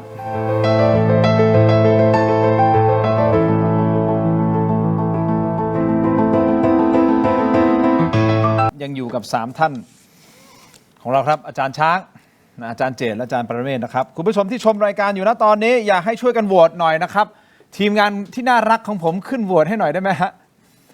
หลายคนคอมเมนต์เข้ามาว่าเคยโดนนี่นะฮะตัวชีดานบ้านลาดรีดเงินคนละ 5,000 บาท คุณเคยโดนตำรวจรีดไถเงินหรือไม่เคยไม่เคยไม่แน่ใจแต่โหวตของเราบอกได้เลยนะครับผลออกมาเนี่ยอาจารย์ช้างในฐานะตำรวจเนี่ย อาจจะไม่รู้จะเสียใจหรือไม่รู้จะสะเทือนใจหรืออะไร ในมุมผมว่าต้องยอมรับครับมันคือความจริงที่ประชาชนสะท้อนมา เพราะผมเชื่อว่าคนที่ดูรายการถกไม่เถียงเนี่ยมีดูในช่วงเวลานี้จำนวนมากที่ดูสด เพราะฉะนั้นสิ่งนี้เนี่ยมันมีนัยสำคัญ ถ้าสะท้อนถึงขนาดนี้มันแทบจะเป็นเอกฉันท์แล้วถูกไหมครับเพราะฉะนั้นอันเนี้ยเราต้องไปรีบแก้ไขปรับปรุง อาจารย์ช้าด้วยความเคารพด้วยความเคารพอาจารย์ปรเมศอาจารย์เจตด้วยนะครับเราต้องรีบแก้ไขเรื่องของตำรวจอ่ะมันนานหลาย10 ปีนะฮะ ครับ มันก็เหมือนจะแก้ไขไม่ได้นะครับ เหมือนท่านอาจารย์เจตบอกครับเพราะว่าแก้ไขเนี่ยมันต้องแก้ไขตั้งแต่ต้นน้ำนั่นหมายถึงเราต้องแก้ไขที่ประชาชนนะครับคือถ้าคุณผิดนะครับแล้วคุณไปให้สวยให้อะไรเนี่ยมันก็เหมือนเป็นการต่อเชื้อไฟมันทำให้ไอ้ปัญหาเนี้ยมันไม่มีทางจะยุติแต่ถ้าสมมุติว่าคุณผิดกฎจราจรเนี้ยคุณยอมรับและจ่ายค่าปรับตามระบบนะครับซึ่งจริงๆแล้วเนี่ยในส่วนนี้ค่าปรับจราจรตำรวจก็มีเขาเรียกว่าอะไรฮะเงินรางวัลนะครับที่จะเป็นส่วนแบ่งอยู่แล้วตามกฎหมายซึ่งมันไม่ใช่เรื่องที่ผิดแต่ว่าคราวนี้ประชาชนบางทีเนี่ยก็เอาความสะดวกหรือเอาง่ายๆฮะเกิดตัวเองเนี่ยดื่มเหล้านะครับแล้วไปขับรถแล้วเจอตำรวจตั้งด่านถามว่าคุณยอมไหมล่ะให้ดำเนินการตามกระบวนการยุติธรรมนะครับให้โดนดำเนินคดีอะไรเงี้ยเขาก็เลยยอมที่จะจ่าย 5,000อาจารย์ก็เลยมองตัวนี้คือเริ่มต้นที่ตัวเราก่อนถ้าเราเริ่มที่ประชาชนเราผิดก่อนก็ต้องไม่ไปเป็นส่วนหนึ่งของกระบวนการและเมื่อวันหนึ่งนะครับที่ตำรวจรู้ว่าประชาชนไม่เอาด้วยกับระบบแบบนี้แล้วประชาชนยอมทำตามกฎหมายไม่มักง่ายที่จะจ่ายเงินเพื่อที่จะทำให้ตัวเองเนี่ยเกิดความสะดวกสบายหรือทำให้กระบวนการยุติธรรมเนี่ยมันไม่ดำเนินต่อไปเนี่ยตำรวจก็ใจนี้ไม่ได้หรือแม้กระทั่งเรื่องการซื้อขายตำแหน่งนะครับถ้าทุกคนพอใจกับสิ่งที่ตัวเองได้นะครับอย่างผมเองเนี่ยผมไม่เคยมีความคิดจะเป็นผู้กำกับเลยนะครับและผมเนี่ยน่าจะเป็นตำรวจคนเดียวในประเทศไทยนะที่เขียนรายงานขอไม่ไปหลักสูตรผู้กำกับใช่2 ปีก่อนใช่ไหมฮะใช่ครับเขาให้อาจารย์ไปเรียนหลักสูตรผู้กำกับแต่อาจารย์ไม่ไปเพราะว่าผมมองว่ามันมีคนหลายๆคนที่มีคุณสมบัติเหมาะสมที่จะเป็นผู้กำกับไปทำงานเพื่อพี่น้องประชาชนผมกลับมาก็มาเป็นอาจารย์ช้างเหมือนเดิมเนี่ยมันไม่ใช่ว่าผมไปแล้วผมจะมีตำแหน่งที่สูงขึ้นแล้วจะมีหน้าที่ความรับผิดชอบและไปช่วยเหลือประชาชนได้มากขึ้นถ้าผมเลือกที่จะเป็นอาจารย์แล้วเนี่ยผมเป็นผู้กำกับก็อาจารย์ช้างผมเป็นในพลเป็นศาสตราจารย์ก็เป็นอาจารย์ช้างเหมือนเดิมจึงไม่มีเหตุผลที่ผมจะต้องไปผมเอาโควต้าตรงนี้เอางบประมาณที่ประเทศชาติจะต้องเสียให้กับการไปเรียนหลักสูตรผู้กำกับ 3-4 เดือนเนี่ยให้คนอื่นที่เขาอยากเป็นดีกว่าแล้วผมก็เป็นอาจารย์มาสอนหนังสือมาให้ความรู้ประชาชนหรือแม้กระทั่งทำคอนเทนต์อะไรต่างๆยังดีเสียกว่าผมเหลืออายุราชการ12 ปีนะครับ12 ปีเนี่ยหลายคนเนี่ยอาจจะวาดฝันถึงว่าอย่างน้อยๆเนี่ยพันเอกพิเศษหรือผู้การก็ยังเป็นได้นะครับหรือบางคนใช้เวลาน้อยกว่านั้นเป็นถึงผบตรยังทำมาแล้วแต่ผมเองเนี่ยผมบอก12 ปี8 ปีต่อให้ผมเกษียณพันตำรวจโทผมก็ภูมิใจแล้วที่ผมได้เกิดมาเป็นตำรวจเพราะจริงๆพ่อผมเนี่ยเป็นรปภพ่อผมเป็นรปภยามอะครับพูดง่ายๆแล้วมีคนแซวในคอนเทนต์เนี่ยเหมือนยามเลยผมก็เป็นยามแล้วมีคนถามเรื่องทรงผมอาจารย์คือเป็นที่รู้กันว่าอาจารย์ใส่วิกใช่ก็ไม่เห็นเดือดร้อนอะไรถูกไหมแต่เพียงมันเป็นเอกลักษณ์ที่คนจำเลยไงคือเอาแค่ง่ายๆผมใส่เครื่องแบบตำรวจแล้วผมใส่หมวกเนี่ยมันกลายเป็นไม่ใช่อาจารย์ช้างไปแล้วมันจะต้องถอดหมวกแล้วเห็นอย่างเงี้ยมันถึงจะรู้ว่าเป็นเรานึกออกไหมฮะแต่ที่เขาแซวว่าผมเป็นยามผมไม่ได้รู้สึกต้อยต่ำเพราะจริงๆว่าพ่อผมก็เป็นยามแล้วถ้าวันนี้ผมจะเป็นยามนะผมขอเป็น Cyber Security เลยนะครับรักษาความปลอดภัยในระบบไซเบอร์ให้พี่น้องประชาชนครับซึ่งอาจารย์เชี่ยวชาญเรื่องนี้พูดเรื่องโรงเรียนเลยนะครับโรงเรียนนี้มีครั้งหนึ่งนะครับรัฐบาลชุดหนึ่งอยากให้ทำหลักสูตรเรียกว่าหลักสูตรต้านโกงหลักสูตรต้านโกงก็ตั้งคนจำนวนหนึ่งมาก็มานั่งคุยกันทีนี้เนี่ยผมเนี่ยก็ได้มีโอกาสนั่งอยู่ในวงนั้นผมเสนอง่ายๆอย่างนี้ว่าเฮ้ยบังเอิญว่ามีท่านที่เขาเสนอไว้แหละว่ามันควรจะเก็บสถิติไหมเพื่อให้โรงเรียนเป็นโรงเรียนสุจริตโรงเรียนสุจริตหมายความว่ายังไงเด็กไม่โกงครูไม่กินอะไรก็ว่าไปนะผมบอกเอางี้สิเก็บสถิติเพิ่มบรรดาโรงเรียนทั้งหลายที่มีคนจบไปคนของโรงเรียนไหนจบไปแล้วโกงมากที่สุดปิดไอ้โรงเรียนนั้นเลยมีคนพูดว่าไงรู้ไหมโทษนะอาจารย์โรงเรียนที่จะถูกปิดโรงเรียนแรกโทษนะทุกท่านโรงเรียนเตรียมทหารผมไม่ได้ว่านะเขาพูดงี้เลยฮะเขาบอกโรงเรียนเตรียมทหารแล้วโรงเรียนที่จะถูกปิดตามมาเรื่อยๆคือพวกโรงเรียนเหล่าทั้งหลายทำไมฮะบกเรืออากาศตำรวจผมไม่รู้ทำไมอ่ะคุณจินลองทำไหมล่ะผมถามว่าท่านผู้ชมลองทำไหมล่ะลองทำแบบนี้ไหม มันมีเรื่องเล่าเหรออาจารย์มีเรื่องเล่าเหรอ อันนี้ไม่ผมเสนอจริงในที่ประชุม โอเค แต่มีคนในที่ประชุมบอกว่าโรงเรียนแรกที่จะถูกปิด คือโรงเรียนเตรียมทหารเอาเราบอกว่าสิทธิ์เก่าของโรงเรียนไหนนะสิทธิ์เก่าของโรงเรียนไหนมีโกงมากที่สุดเริ่มปิดจากโรงเรียนนั้นไล่เรื่อยมา เสร็จเลย แล้วโรงเรียนไหนโกงลดหลั่นลงมาเรื่อยนะโรงเรียนที่จะไม่ถูกปิดก็คือโรงเรียนที่เราเรียกว่าโรงเรียนสุจริตคือไม่มีลูกศิษย์คนไหนจบออกไปแล้วโกงไม่มีครูคนไหนมีข่าวที่กินอย่างเนี้ยคนเขาบอกว่าโรงเรียนไหนผมถึงได้บอกอันนี้บทสนทนาในที่ประชุมผมไม่ได้ว่าไงผมก็บอกขอโทษทุกท่านมันจะจริงหรือเปล่าถ้าท่านคิดว่าไม่จริงเอาสู้ตำรวจทหารทั้งบกเรืออากาศลุกขึ้นมาด่าผมเลยเยี่ยไอสัตว์แม่งเลยย่ำลองดูไหมล่ะใจเย็นลองดูไหมล่ะ ใจ ทำแบบนี้เลยไหมโรงเรียนไหนช่วงนี้เลยอยู่ช่วงออนไลน์นะเนี่ยไม่เป็นไรผมจะบอกว่าเอาไหมล่ะลองดูไหมในแบบที่ผมเสนอเนี่ยโรงเรียนไหนมีคนโกงแล้วโกงมากที่สุดปิดไหมมหาวิทยาลัยก็อาจจะโดนนะยกตัวอย่างเช่นโดนนะโรงเรียนแต่มันเอาไอ้พวกโรงเรียนที่ดังๆทั้งหลายเนี่ยคอนเน็กชันถูกป่ะวัดคุณภาพคอนเน็กชันของโรงเรียนอะไรถูกป่ะเซนนั้นเซนนี้เนี่ยคอนเน็กชันถูกไหมเครือนั้นเครือนี้มีคอนเน็กชันเนี่ยไอ้พวกคอนเน็กชันเนี่ยถ้าคนของโรงเรียนคุณออกไปแล้วโกงปิดโรงเรียนนะเอาไหมอาจารย์ปรเมศคิดยังไงกับนี้คืออันนี้นี่มันเริ่มต้นจากก็ดีครับดีจากรากฐานของการศึกษาเลยนะเราวัดคุณภาพใช่ไหมแต่ผมเป็นห่วงมหาลัยโดนมากกว่าเพื่อนจริงไหมอาจารย์สวพวกราชการมันมาจากมหาลัยทั้งนั้นน่ะแล้วพวกนี้หนักกว่านั้นหนักกว่าที่อาจารย์พูดนะปฏิญาณตนขอโทษนะไม่ได้ว่าท่านปฏิญาณตนต่อพระเจ้าอยู่หัวตอนรับปริญญาน่ะนี่ทรยศเลยนะเห็นไหมหนักนะถ้าอาจารย์เจตเสนอเนี่ยหนักมากแต่ว่าก็เห็นด้วยถ้าจะวัดคุณภาพการศึกษาถ้าจะวัดกันตรงนั้นนะมีคนบอกว่าเอาปะล่ะมาถ้าไม่อย่างนั้นเนี่ยนะทำไมเราจะต้องตัดถนนไปบ่นการพนันที่เขมรใครทำก็ต้องเป็นคนที่มีอำนาจ power ในการอนุมัติเพื่อให้ทำนั่นแหละผมต้องบอกว่าจะยึดอำนาจหรือจะมาจากการเลือกตั้งพอกันไม่มีใครดีกว่าใครเลย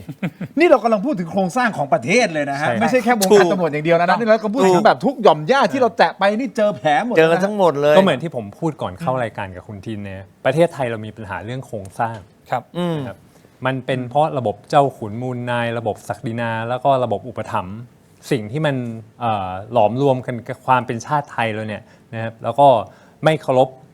กฎหมายไม่เคารพสิทธิของผู้อื่นแต่เรียกร้องสิทธิของตัวเองนี่แหละคือคนไทยนี่ก็คือระดับต้นๆนะผมยกตัวอย่างระดับผู้มีการศึกษาขั้นสูงยังมีรักษาการอธิการบดี10 กว่าปี เพราะอะไรถามไม่รู้อาจารย์น่าจะเข้าใจคืออย่างนี้คุณทินอย่างที่เราคุยกันเนี่ยนะครับถ้าในการปรเมศพูดถูกที่อาจารย์ช้างพูดก็ใช่คือมันไม่ใช่แค่เรื่องตำรวจหรอกถ้าในการปรเมศก็บอกมันทุกหย่อมย่าคุณทินจับไปที่กระทรวงไหนนะสมมุตินะคุณทินเอาหินขึ้นมานะหินนี้จะโดนหัวคนโกงปาไปที่ไหนก็แล้วแต่นะโดนหัวคนโกงมันได้ทุกที่อ่ะเพราะฉะนั้นมันไม่ใช่แค่ตำรวจไงถึงได้บอกวงการราชการทุกอย่างอย่าบอกว่าวงการศรีกากีทุกเรื่องของเรือนจำนะครับมันไม่ได้เกิดแต่แค่ประเทศไทยหรอกแต่เอาในประเทศไทยเนี่ยนะ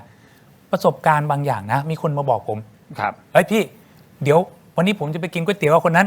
ผมว่าเฮ้ยเดี๋ยวก่อนมึงเคยเล่าให้กูฟังว่าไอ้คนนี้อยู่คุกไม่ใช่เหรอมันได้มีโอกาสออกคุกมาพี่มันออกมาได้ไงวะมันมีวิธีออกผมไม่บอกก็แล้วกันนะเขาบอกผมแต่ผมไม่บอกก็แล้วกันนะมานั่งกินก๋วยเตี๋ยวแล้วกลับไปอย่างเงี้ยมาเข้ามาแล้วฮะมันถึงออกมานั่งกินก๋วยเตี๋ยวกันแล้วก็กลับเข้าไปเขาได้โอกาสออกมานั่งกินก๋วยเตี๋ยวแล้วก็กลับเข้าไปแล้วไม่รู้ว่าจะกลับเข้าไปตอนไหนแต่ว่าเขาเรียกคนที่มาคุยกับผมเนี่ยว่าเฮ้ยพี่เนี่ยผมจะไปกินก๋วยเตี๋ยวเนี่ยเป็นเดี๋ยวก่อนนี่มันคือเรือนจำหรือโรงแรมไม่รู้เหมือนกันแล้วก็มีการมาพูดกันอยู่ตลอดถูกไหมและอย่าลืมนะคุณทินมหากาพย์ใหญ่ยิ่งของการที่ไม่ได้อยู่เรือนจำอย่างเช่นคุณทักษิณเนี่ยทำไมมันเกิดได้อะแล้วถ้ามันเกิดได้กับคุณทักษิณทำไมมันเกิดกับคนอื่นไม่ได้อะคุณทักษิณเป็นคนเดียวในประเทศนี้ที่มีเงินมากมายมหาศาลเหรอแล้วต้องเอาเงินมากมายมหาศาลไปกองเหรอคุณทักษิณเอาเงินแบกไปให้ใคร 10,000 ล้านเหรอเปล่าจำเป็นต้องมีเงิน 10,000 ล้านเหรอถึงจะทำอะไรพวกนี้ได้ในเมื่อถ้าคนลงรับเงินแล้วเนี่ยนะมันก็จะเกิดปัญหาตรงนี้แหละจริงเราอาจจะมานั่งคุยกันว่าเราก็ให้เงินเจ้าหน้าที่เยอะๆสิเราก็อย่าไปให้เขาจำกัดจำเขี่ยสิอันนี้มีส่วน เช่น คุณถามความรับผิดชอบของข้าราชการมากมายมหาศาลเนี่ยนะ คุณดูแลเขายังไง ผมเนี่ยเป็นคนหนึ่งนะที่คัดค้านเรื่องของการรวมไอ้พวกกองทุนที่ดูแลเรื่องของสาธารณสุข หรือดูแลเรื่องสุขภาพทั้งหลาย ว่ารวมมันเป็นกองทุนเดียวกันเลย คนไทย40กว่าล้านคนที่บอกว่าได้สำนักงานหลักประกันสุขภาพแห่งชาติดูแลสปสชเนี่ยนะก็รวมกับไอ้ที่เป็นประกันสังคมด้วย แล้วก็รวมกับข้าราชการด้วย คนที่ไม่ได้ทำงานทำการไม่ได้จ่ายสมทบเนี่ยคุณก็ได้ขั้นต้นสิครับคนจ่ายสมทบก็ต้องได้ดีกว่า แล้วข้าราชการเนี่ยเขายอมลำบากลำบนเขายอมอดทนเขายอมที่จะแบกรับภาระของคนทั้งหลาย พ่อแม่เขาคุณก็ไม่ดูแลคู่สมรสเขาคุณก็ไม่ช่วยเหลือ ลูกเต้าเขาคุณก็ไม่อุปการะแล้วคุณยังมาถามอีกว่าให้เขาซื่อสัตย์สุจริตให้เขาจำเป็นที่จะต้องทำดีทำงามอะไรเงี้ยนึกออกไหมว่ามันต้องเคลื่อนทั้งองค์คาพยพแล้วเวลาปรับต้องปรับโครงสร้างทั้งหมดแล้วอย่างที่อาจารย์ช้างบอกอะต้องเห็นคนเป็นคนและอย่าไปให้ใครแบกภาระมากกว่าสิตำรวจต้องดีสิแล้วประชาชนทำไมไม่ดีล่ะทหารต้องทำสิแล้วทำไมราษฎรทั่วไปไม่ทำอ่ะแม่ค้าทำแบบนี้ได้ไงแล้วไอ้พวกสสทำไมทำได้ล่ะเนี่ยนึกออกไหมมันถึงต้องเคลื่อนทั้งหมดผมถึงได้บอกตั้งแต่แรกที่คุณถึงถามผมไงว่ากระบวนการยุติธรรมอยู่ที่พวกเราอาจารย์ปรเมศว์จะเสริมอะไรตรงนี้หมายโดยเฉพาะกรณีของที่ออกมาเรือนจำเนี่ยที่ เอาอย่างนี้ นี่เป็นประเด็นนี่ใหญ่มากนะอา ผ จาร ม ย์ ว่าคุณทีนเกิดไม่ทันเรื่องที่ผมจะพูดเนี่ย โอเคผมเกิดไม่ทันแต่อาจารย์ช่วยให้ความรู้ผมหน่อยฮะ 40 กว่าปีที่ผ่านมาถ้าเราไปดูคดีเรื่องหนึ่งนะคดีฆ่ากัน คนที่ออกมาฆ่าเป็นเพชฌฆาตเป็นผู้ต้องขังอยู่ในเรือนจำจังหวัดตราด ยังรับจ้างฆ่าคนได้นะแล้วออกมาก็ไปยิงเขาตายยิงตายเสร็จรุ่งเช้ากลับพยานยืนยันว่าไอ้เนี่ยแต่เรือนจำบอกอยู่ในเรือนจำเคยได้ยินไหมเรื่องอย่างเงี้ยนี่คือเมื่อ40 ปีที่แล้ว40 ปีที่แล้วผมยังจำได้ไม่มีเรื่องอย่างนี้ด้วยเหรอฮะเรือนจำที่ตราดไกลปืนเที่ยงหน่อยตรงที่ตราดเลยมันไม่ใช่เพิ่งมีวันนี้มันมีมาก่อนหน้านี้แล้วทำไมเราต้องมีเขาบินเพราะเขาบินมันสั่งโอนส่งยากันในเรือนจำส่งโทรศัพท์เครื่องเนี่ย30,000เข้าเรือนจำนะ30,000จำคุณชูวิทย์ได้ไหมขออนุญาตเอ่ยนามท่านข้าวผัดห่อละ5,000ได้ยินยังทันไหมของพี่ชูวิทย์ทันเห็นไหมคือเราจะพูดยังไงล่ะวันนี้แล้ววันนี้พอเกิดเรื่องของในเรือนจำขึ้นมามีคนถามตลอดคุณทักษิณมีทุกอย่างครบอย่างนี้หรือเปล่าอันนี้เราไม่รู้เขาบอกว่ามีทั้งเดี๋ยวก่อนนะฮะข้อมูลคืออะไรมีทั้งแอร์นะอาจารย์มีแอร์ไมโครเวฟมีไมโครเวฟมีกาน้ำมีดเมิดมีครบมีถุงยางอนามัยด้วยนะฮะอยู่ตรงไหนอะครับที่จะให้ผมอ่านเต็มๆครับคุณทินเอาอย่างนี้ง่ายๆไหมครับนึงเอาอย่างนี้ง่ายๆมหาไม่เจออยู่ในห้องลับโอเคหน้า3ง่ายๆไหมข้อมูลนะให้สื่อมวลชนเข้าดูเรือนจำหน่อยดีไหม อย่างนี้นะครับอย่างนี้เดี๋ยวฟังงี้ก่อนนะฮะเดี๋ยวอัปเดตกันนิดนึง เรื่องราวอื้อฉาวเริ่มต้นขึ้นเมื่อช่วงเช้ามืดของวันอาทิตย์ที่16 พฤศจิกายนที่ผ่านมานะครับชุดปฏิบัติการพิเศษของกรมราชทัณฑ์ตัดสินใจบุกจู่โจมเข้าตรวจค้นแดน8ของเรือนจำพิเศษกรุงเทพซึ่งปกติเป็นแดนความมั่นคงสูงนะฮะสำหรับขังนักโทษคดีสำคัญแต่สิ่งที่เจ้าหน้าที่ไปพบกลับไม่ใช่สภาพห้องขังที่เคร่งครัดตามระเบียบกลับไปเจอห้องใต้บันไดเป็นห้องลับใต้บันไดคุณผู้ชมว้าวห้องลับใต้บันไดที่ถูกดัดแปลงต่อเติมเพื่อหลบเลี่ยงสายตาภายในห้องนั้นถูกเนรมิตให้กลายเป็นเซฟเฮาส์ส่วนตัวที่เต็มไปด้วยสิ่งอำนวยความสะดวกระดับ VIP ทั้งเครื่องปรับอากาศก็คือแอร์ตู้เย็นไมโครเวฟและสินค้าแบรนด์เนมจำนวนมากสินค้าแบรนด์เนมด้วยเหรอซึ่งเป็นของต้องห้ามเด็ดขาดในเรือนจำถูกต้องไหมฮะอาจารย์ช้างแต่กลับมีไว้บริการกลุ่มผู้ต้องขังทุนจีนสีเทาอย่างครบครันคุณผู้ชมน่าตกใจฮะสิ่งที่สร้างแรงสั่นสะเทือนให้กับสังคมที่สุดไม่ใช่แค่เรื่องข้าวของเครื่องใช้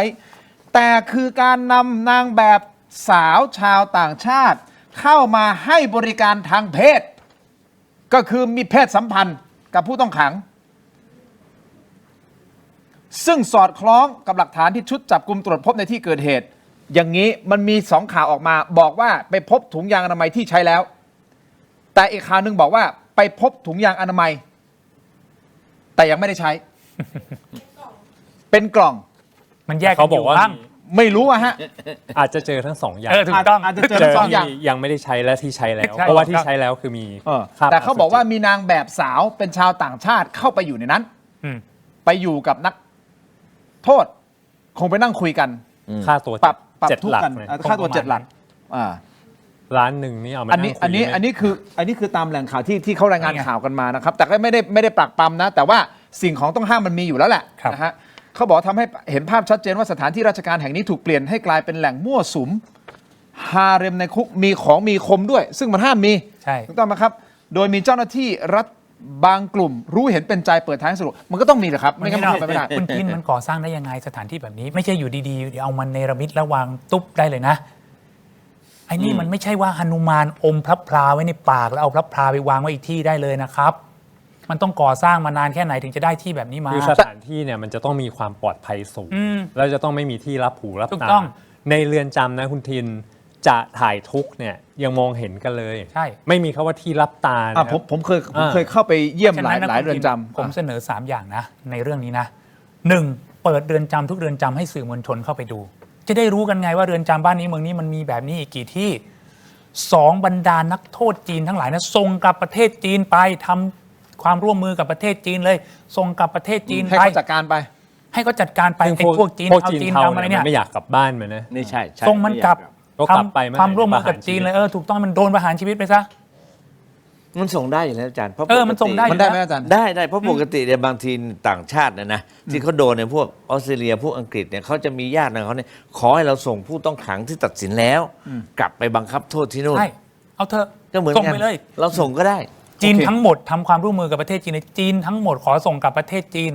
ตอนนี้ความสัมพันธ์กับเรากับจีนก็ดี แล้ว นะฮะ ถ้าเกิด ม ประเทศ ลยคบ ไหนลุกขึ้นมาบอกว่าสิทธิมนุษยชน มนุษยธรรมไม่มีเราก็บอกเอาอย่างนี้ ประเทศไหนที่แสดงความคิดเห็นมาแบบนี้นะกูจะส่งให้มึง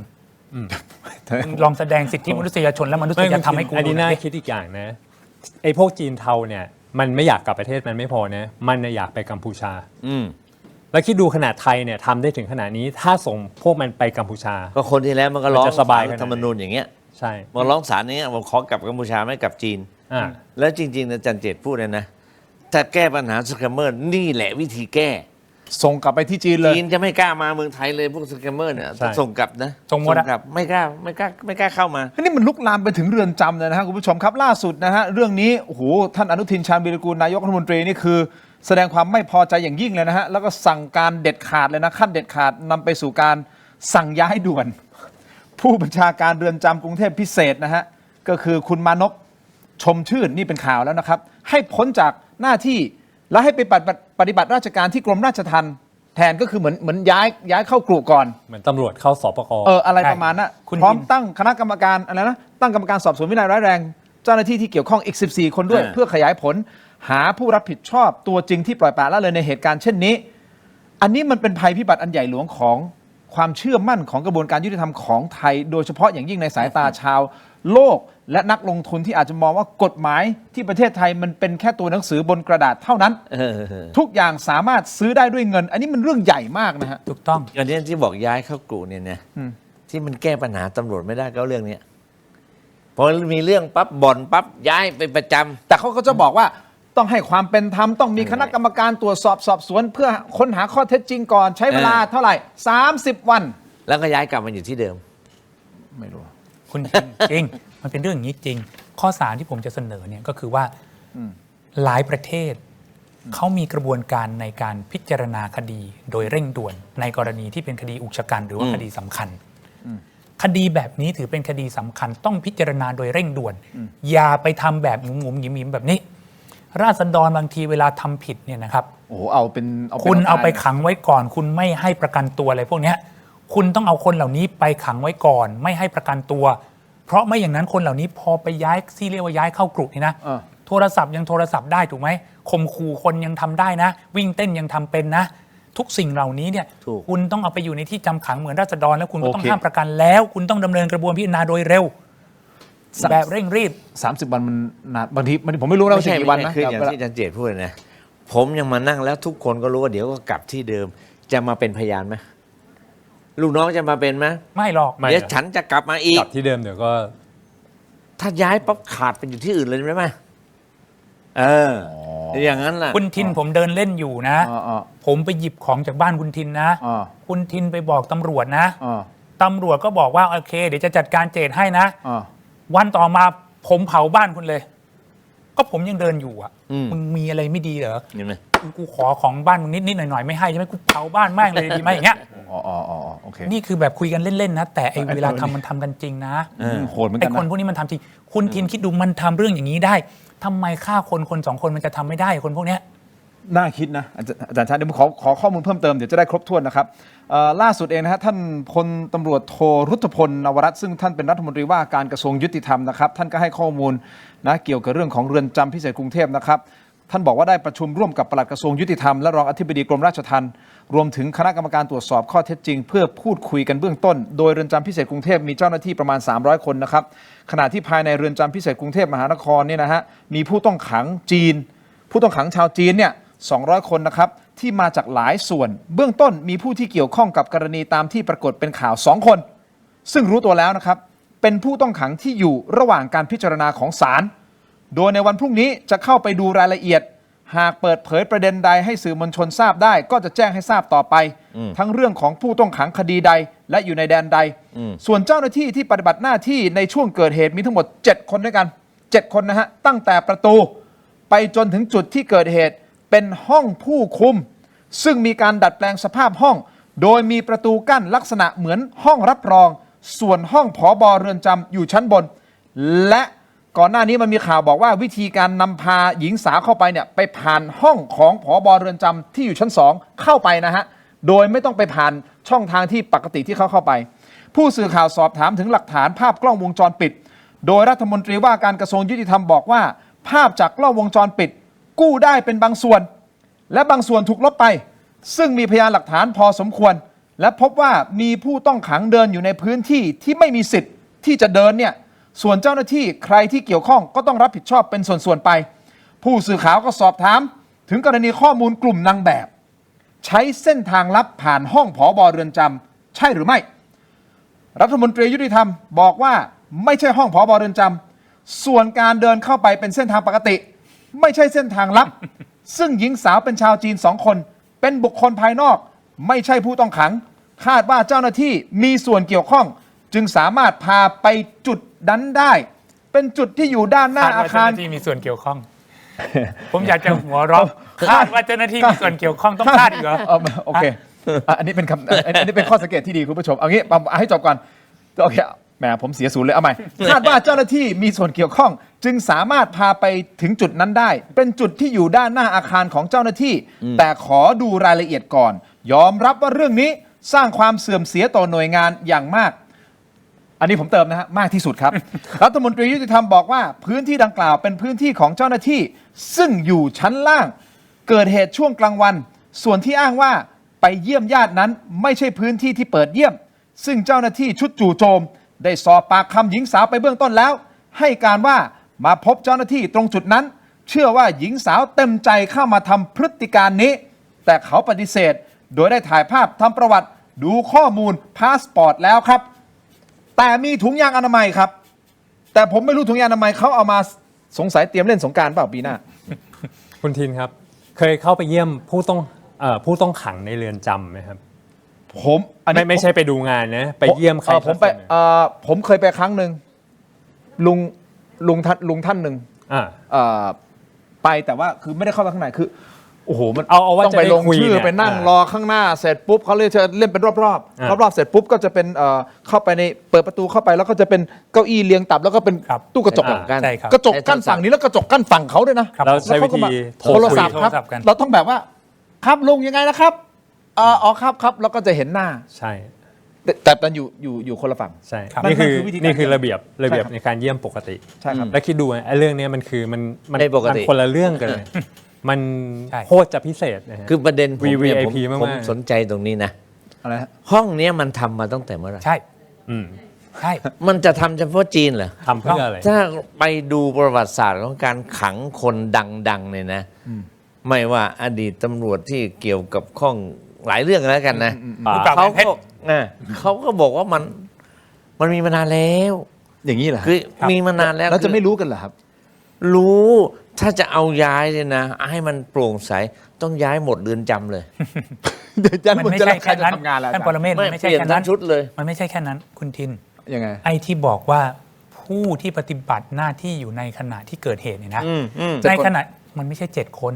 ในขณะที่เกิดเหตุต้องแบบท่านอัยการปรเมศบอก ในขณะที่เกิดเหตุคือขนอิฐเข้าไป เอาทรายเข้าไปก่ออิฐถือปูนขึ้นมาเอาเหล็กเส้นไปวาง ไปบังไว้อะ ฉาบโน่นฉาบนี่ นี่เกี่ยวข้อง จนระทั่ หมดเลย เอ้า คุณทิน ผมเดินไปหลังบ้านคุณทิน หยิบจานเอาข้าวมาใส่นั่งทานอาหาร โดยที่ผมไม่ได้เป็นคนอะไรในบ้านไม่ได้รับเชิญจากคุณทินเนี่ย คนที่บ้านคุณทินไม่เห็นเลยเหรอ สอบได้ไหมผมถามว่าสอบได้ไหม เออ ก็ไปดูเลยมีงบประมาณปรับปรุงตรงนี้เมื่อไหร่ เออ ถ้ามันไม่มีมันก็สร้างโดยพละการ ต้อง อาจารย์นี่เรื่องใหญ่ไหมนี่ใหญ่ไหม ใหญ่ ใหญ่สิ ใหญ่มาก เพราะจะใหญ่กว่านี้อีกเพราะมีคนสงสัยว่านักโทษพิเศษอยู่ตรงนี้ด้วยหรือเปล่า หรือนักโทษพิเศษได้รับสิทธิพิเศษแบบนี้ด้วยไหม ถูกต้อง ถึงได้บอกต้องเปิดทุกเรือนจำ เพราะมันมีข่าวออกมาท่านเห็นไหมมีข่าวมา นักโทษชั้นดีไข่ต้ม2 ฟองกาแฟดำ1 แก้วตอนเช้า ไปดูสิ มันคือมีข่าวเป็นระยะออกมา ใช่ อย่างนี้คุณผู้ชมผมขอเคลียร์นิดนึงนะครับหลายคนอาจจะเข้าใจว่าที่ผมไปเรือนจำนี่คือไปเยี่ยมใครไปเยี่ยมแขกรับเชิญในรายการท่านหนึ่งแล้วกันผมไม่ขอสงวนเพราะว่าตอนนี้เขาก็เคลียร์ของเขาตัวเขาไปแล้วนะครับ ครับ แล้วก็ได้ไปพูดคุยหลายคนจะเข้าใจว่าผมไปเยี่ยมญาติเลยไม่ใช่ ไม่อยากให้ใช้คำนี้เลยเคลียร์กับเขาไปแล้วแต่เคลียร์เสร็จแล้วผมจะเป็นรัฐมนตรีคราวหน้านะ ไม่ อย่างนี้คุณทินคือมันจะมีคนจำนวนหนึ่งยกตัวอย่างเช่นทนายความ ครับ นะครับอาจารย์ช้างรู้เป็นอย่างดีท่านอัยการปรเมศรู้เป็นอย่างดี อาจจะได้เข้าไปในพื้นที่ที่แตกต่างกับคนเยี่ยม เพราะอาจจะมีความจำเป็นที่จะต้องพูดคุยกันนะครับอาจจะมีเอกสารบางอย่างที่จะต้องให้มีการลงนามมีอะไรเพราะฉะนั้นพื้นที่ของทนายความเนี่ยนะถ้าเราไม่พูดถึงคนที่ทำงานภาครัฐ เช่นตำรวจเช่นอัยการเนี่ยนะครับ ก็จะมีทนายความที่จะได้เข้าไปในพื้นที่ที่มันมากไปกว่าพื้นที่ที่คนที่เป็นราษฎรทั่วไปหรือเป็นคนไปเยี่ยมเนี่ยจะได้เข้าไป แต่ถ้าสมมุตินะว่ามันผ่านคนเหล่านี้ก็ต้องไปตามเช็คดูว่ามันมีทนายความที่เป็นทนายโจรที่ทำงานให้พวกจีนเทาพวกจีนดำแล้วดำเนินการเรื่องเหล่านี้หรือไม่ อันนี้น่าสนใจครับ อาจารย์ เพราะว่า เสริมหน่อยครับ เราต้องดูว่ากรณีผู้ต้องขังที่เป็นจีนเทาเนี่ยทนายความที่เกี่ยวข้องกับคดีเนี่ยมีกี่คน หรือเป็นแค่คน2 คนแต่ดูแลว่าความคดีจีนเทาทั้งหมด อันนี้ตรวจสอบได้หมดเรื่องใหญ่ อันนี้เรื่องยาวนะ ใช่ แต่เรื่องใหญ่นี่คือหลายคนก็บอกมันมีคุณผู้ชมบางท่านที่คอมเมนต์เข้ามาแล้วขอบคุณมากนะครับ เพราะว่าบางท่านก็บอกว่าพอเวลาผ่านไป เดี๋ยวเรื่องก็เงียบ ลืมไม่ใช่แค่กรณีของเรือนจำอย่างเดียวนะครับ กรณีทุกเรื่องเนี่ยอย่างของกรณีตำรวจเองก็ตาม โอเค เราฮือฮาว่าสุดท้ายปุ๊บเดี๋ยวเวลาผ่านไป เดี๋ยวเรื่องก็เงียบเพราะมันจะมีเรื่องใหม่ขึ้นมา ใช่ เรื่องใหม่ขึ้นมา แล้วเรื่องนี้ก็ ครับ ค่อยๆมาลายหาย ครับ ไปเงียบ ก็อย่างที่ผมบอกเราไม่เคยตามปลายน้ำเลย เราเล่นแต่ต้นน้ำพอส่งเข้ากระบวนการเสร็จก็จบ ครับ เห็นไหมพอมันจบเราก็ไม่เห็นว่าบาปบุญคุณโทษที่คุณทำเอาไว้เป็นยังไง เรามารู้อีกทีเนี่ยจำนำข้าวอภัยโทษแล้ว ถูกไหมวันนี้หน้าที่ตรงนี้ไม่ใช่หน้าที่ผมนะหน้าที่ท่านและสื่อมวลชน ต้องพยายามบอกว่ามัน ทำไม เป็น อ ยังง ภัยโทษได้หลายรอบเหลือเกิน นั่นน่ะอันนี้เราต้องเคยเห็นไหมอาจารย์เจตบอกต้องปฏิรูปทุกหย่อมหญ้าต้องมานั่งนึกกันว่าจะควรจะทำอย่างไร เพราะวันนี้ที่ผมไม่ได้ว่าผู้สื่อข่าวนะ แต่ผมเห็นอยู่เรื่องหนึ่งคือว่าบางทีผู้สื่อข่าวใส่ความเห็นลงไปในข่าว จนไม่เป็นข่าว ไม่ใช่รายการทอล์กแบบนี้ ถ้ารายการทอล์กแบบนี้พูดได้ แต่ถ้ารายการอ่านข่าวเนี่ยโมโหเดี๋ยวนี้ขยี้กัน ขยี้ประเด็นเดียวนะคอมเมนต์ขยี้มันรอดจะชั่วโมงครึ่งอย่างเงี้ยผมต้องปิดไม่ได้รังเกียจนะแต่ผมต้องปิด อยากให้ทุกช่องเคารพสิทธิของประชาชน อย่าไปเสี่ยมเขาสอนเขาแต่ถ้าคุณจะใส่ความเห็นมาทำแบบทีเนี่ยถูก ทอล์กแต่ความเห็นของผมคือผมก็ไม่ได้ยืนยันว่าสิ่งที่ผมพูดมันจะถูกหรือผิด ก็เหมือนกันเรา นานๆที เรา ไม่ เส ได้ นอความจริงว่าเป็นอย่างนี้ที่เหลือประชาชนต้องคิดเอ ใช่ ง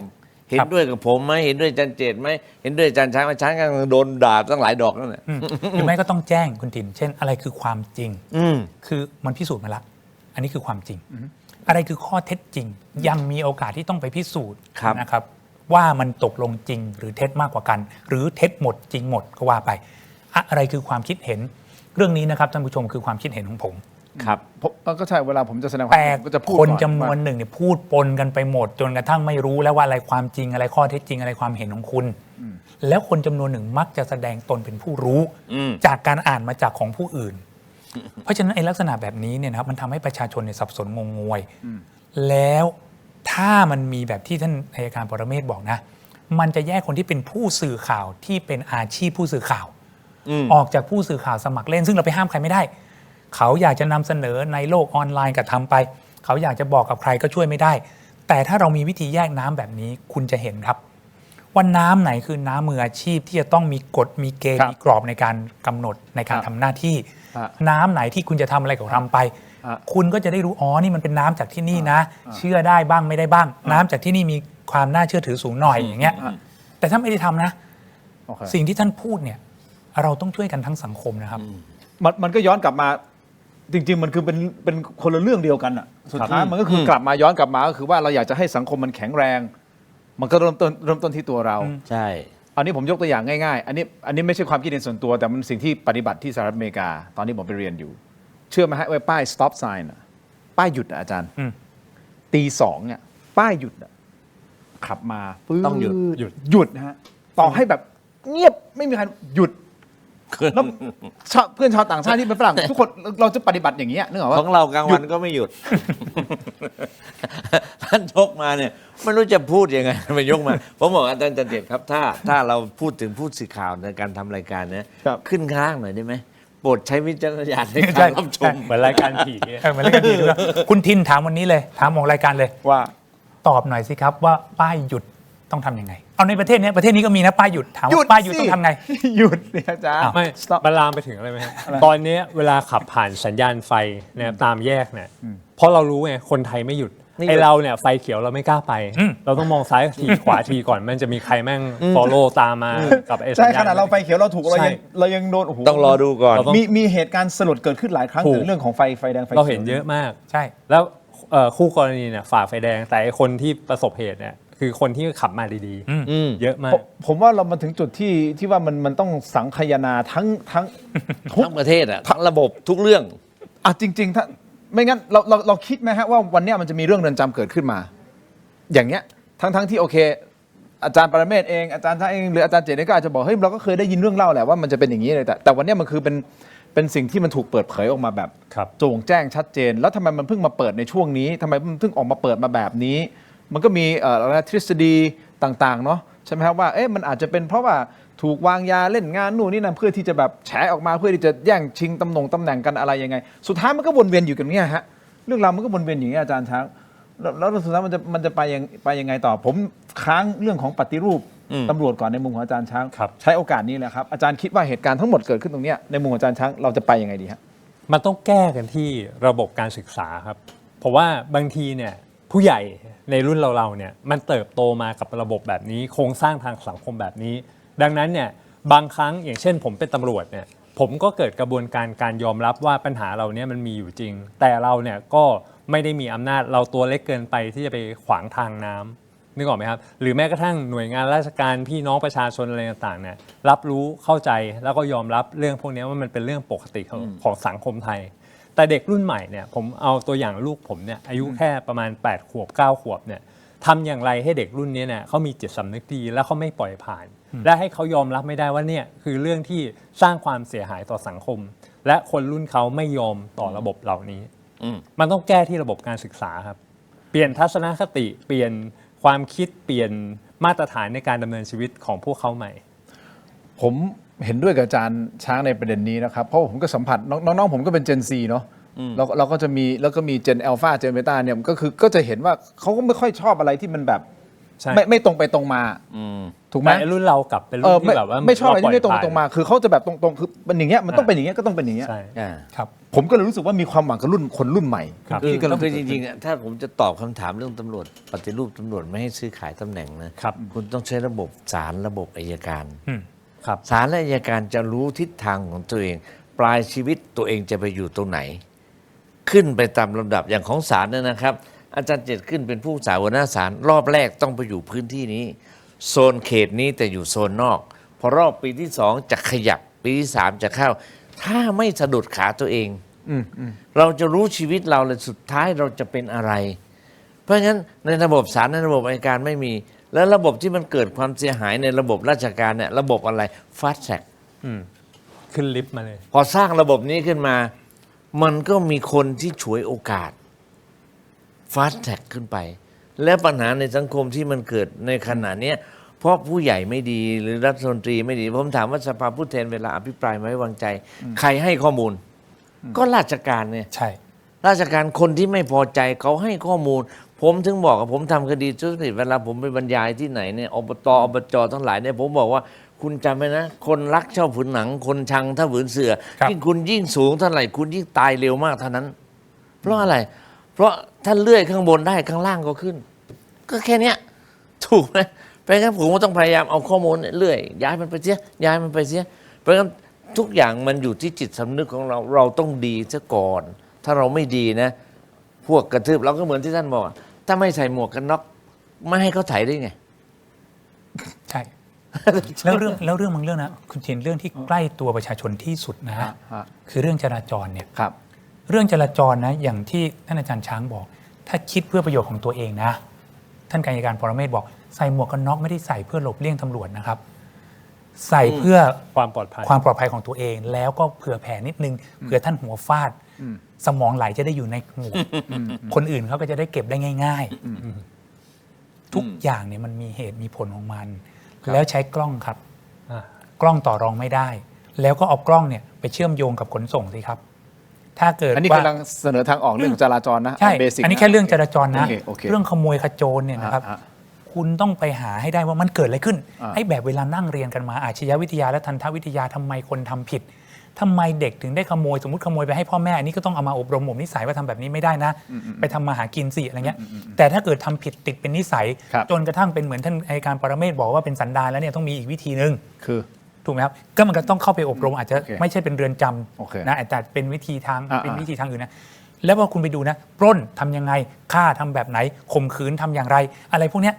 สุดท้ายมันจะพบครับว่าผู้กระทำผิดมันจะลดลง แล้วอย่าไปใช้วิถีทางแบบนี้ คือพยายามมิพ้นเกล้านะด้วยการอภัยโทษเนี่ยมันต้องอภัยโทษแบบที่เหมาะจริง